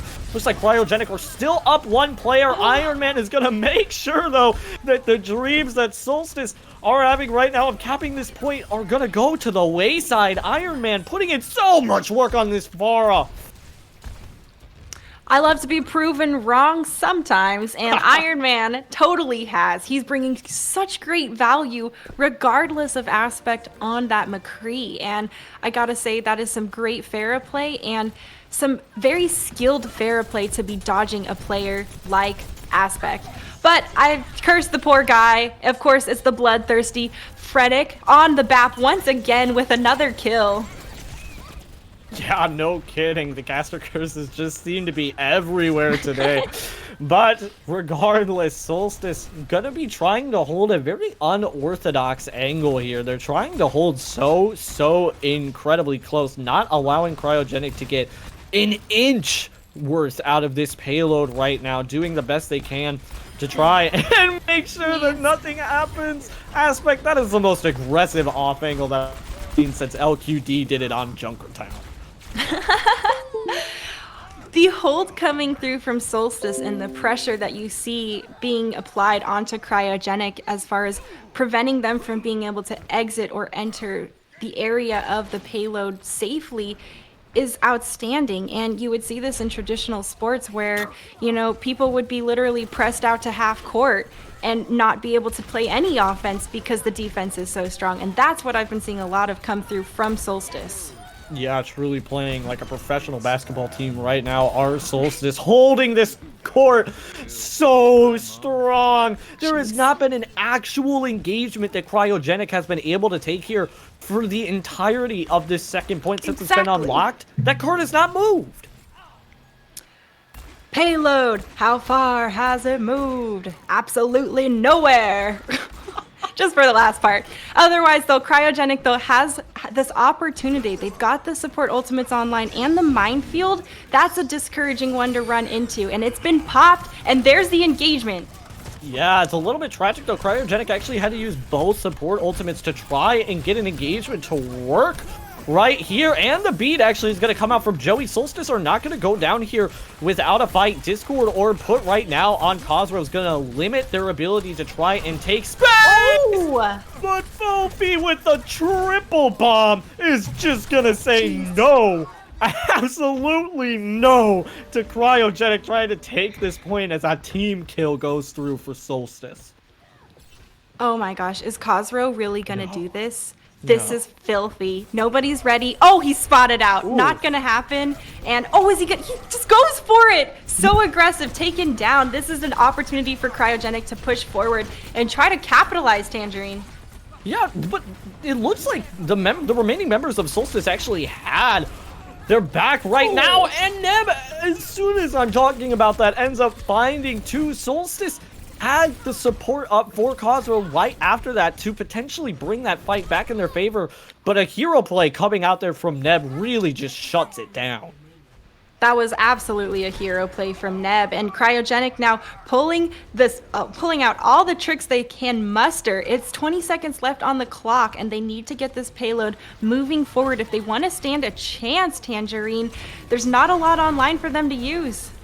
Not at all. Aspect, though, is going to be walled off here. It's a nice wall to mitigate all the damage coming out from that Deadeye, but Fofi finds such an important member of Cryogenic in that Baptiste, and the Ashes down too. Solstice are looking so good in this fight. Down so many members are Cryogenic, but they are going to be trying to swing back here as two picks will come out of their own. The Baby Diva still on the field, though, for Solstice, so the remake could come through. Forbes ends up falling. Neb is putting in so much work right now. Will find yet another within this fight that is going to be met with a beat, though, from Joey. Spawn advantages are coming out from the side of Solstice, so Cryogenic really need to clean up this point incredibly quick, and it looks like that's exactly what they're going to be able to do, and they're going to be able to push it into a third point. Tangerine, I was so worried about that at the end. We've seen Cryogenic. They get opportunities, they get one pick, two picks, and then suddenly Solstice will come back, stall it out long enough, and give enough space to regroup and then flip the fight over. So I'm really, really happy to see Cryogenic cleaning up some of that team coordination and fights happening and solidifying their victory in the engagement. Yeah, and I'm really, really happy that Iron Man was able to get out there for that initial engagement. Ends up falling, but Neb, oh my god, there's just Diva Bombs flying out left and right. I can't even see what's going on right now. Two Diva Bombs will end up finding a pick respectively, as well as the Immortality Field, but Solstice are going to be getting the better end of that engagement, considering the fact that Iron Man was not up in that fight to provide any sort of support whatsoever for Cryogenic. Now Cryogenic is in a really tough spot, Tangerine. They have to exit one of these two doors, and which one is really the lesser of two evils, especially after you've been Maywalled away from your team.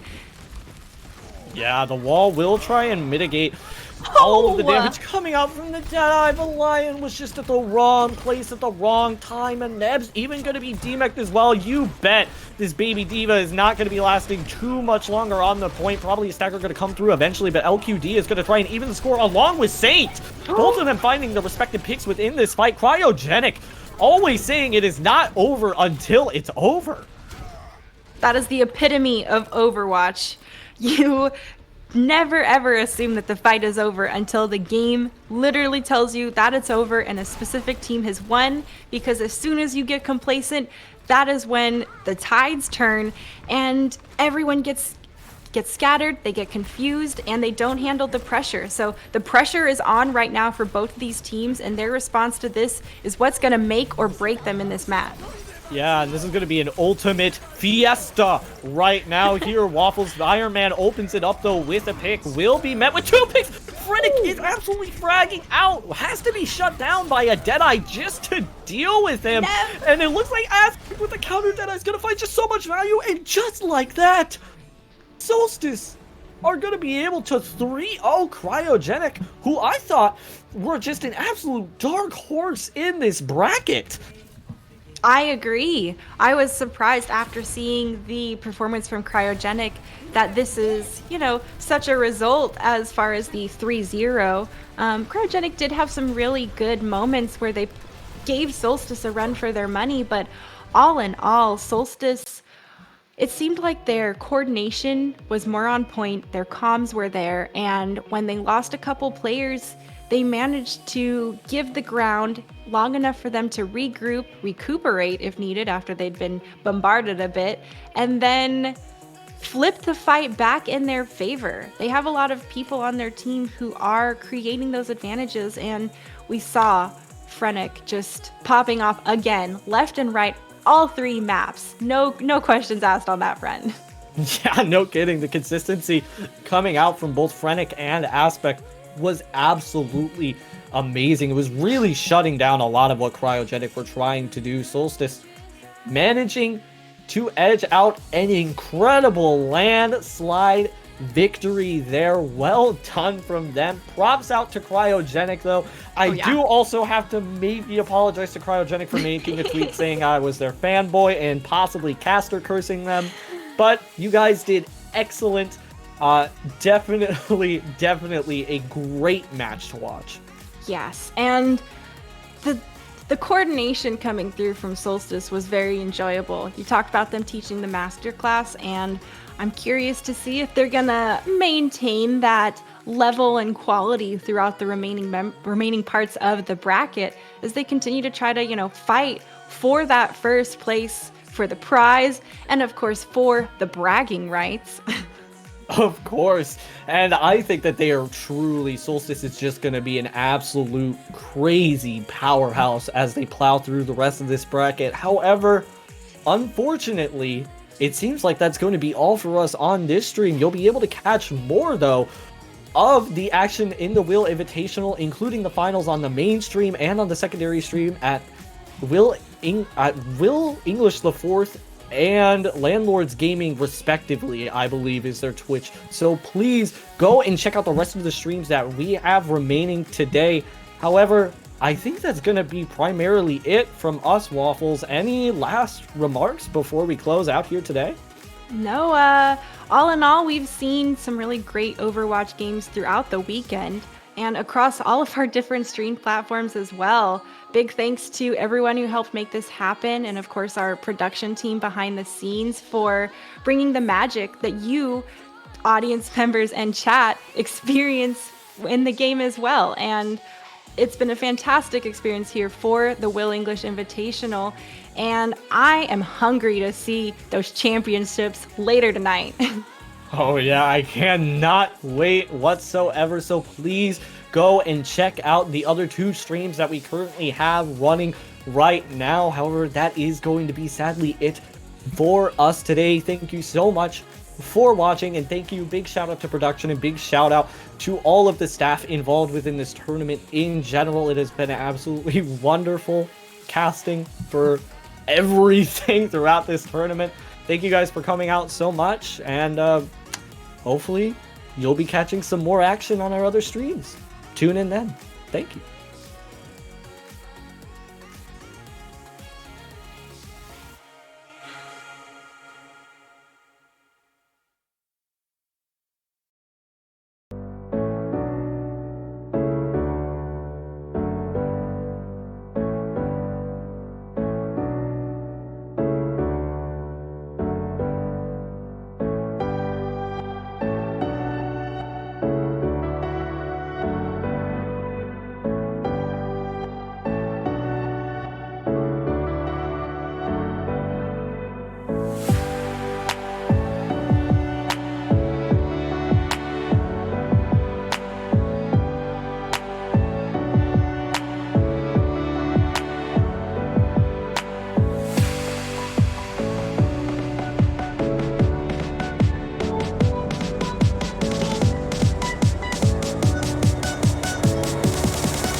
Yeah, dude, but if you I have a few different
to the nights we felt alive, picking up the pieces on a summer night. I didn't know that I would feel just like my heart's on fire whenever I'm with you. Cause we go back in time to thrills I miss and all the things I wish we did. All I know is that I need somebody like you.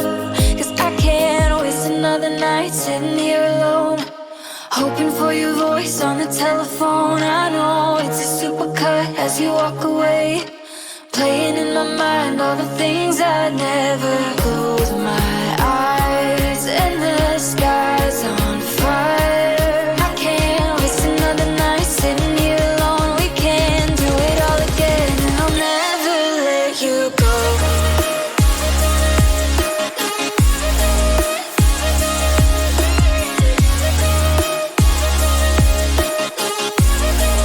And I'll never let you go.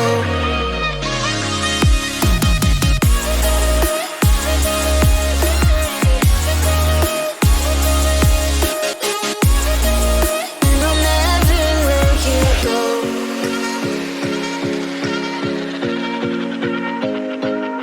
Take me back to another sunrise, back when all I ever needed was by my side. You're a star brighter than Venus, I'm your satellite whenever I'm with you. Cause we go back in time to thrills I miss and all the things I wish we did.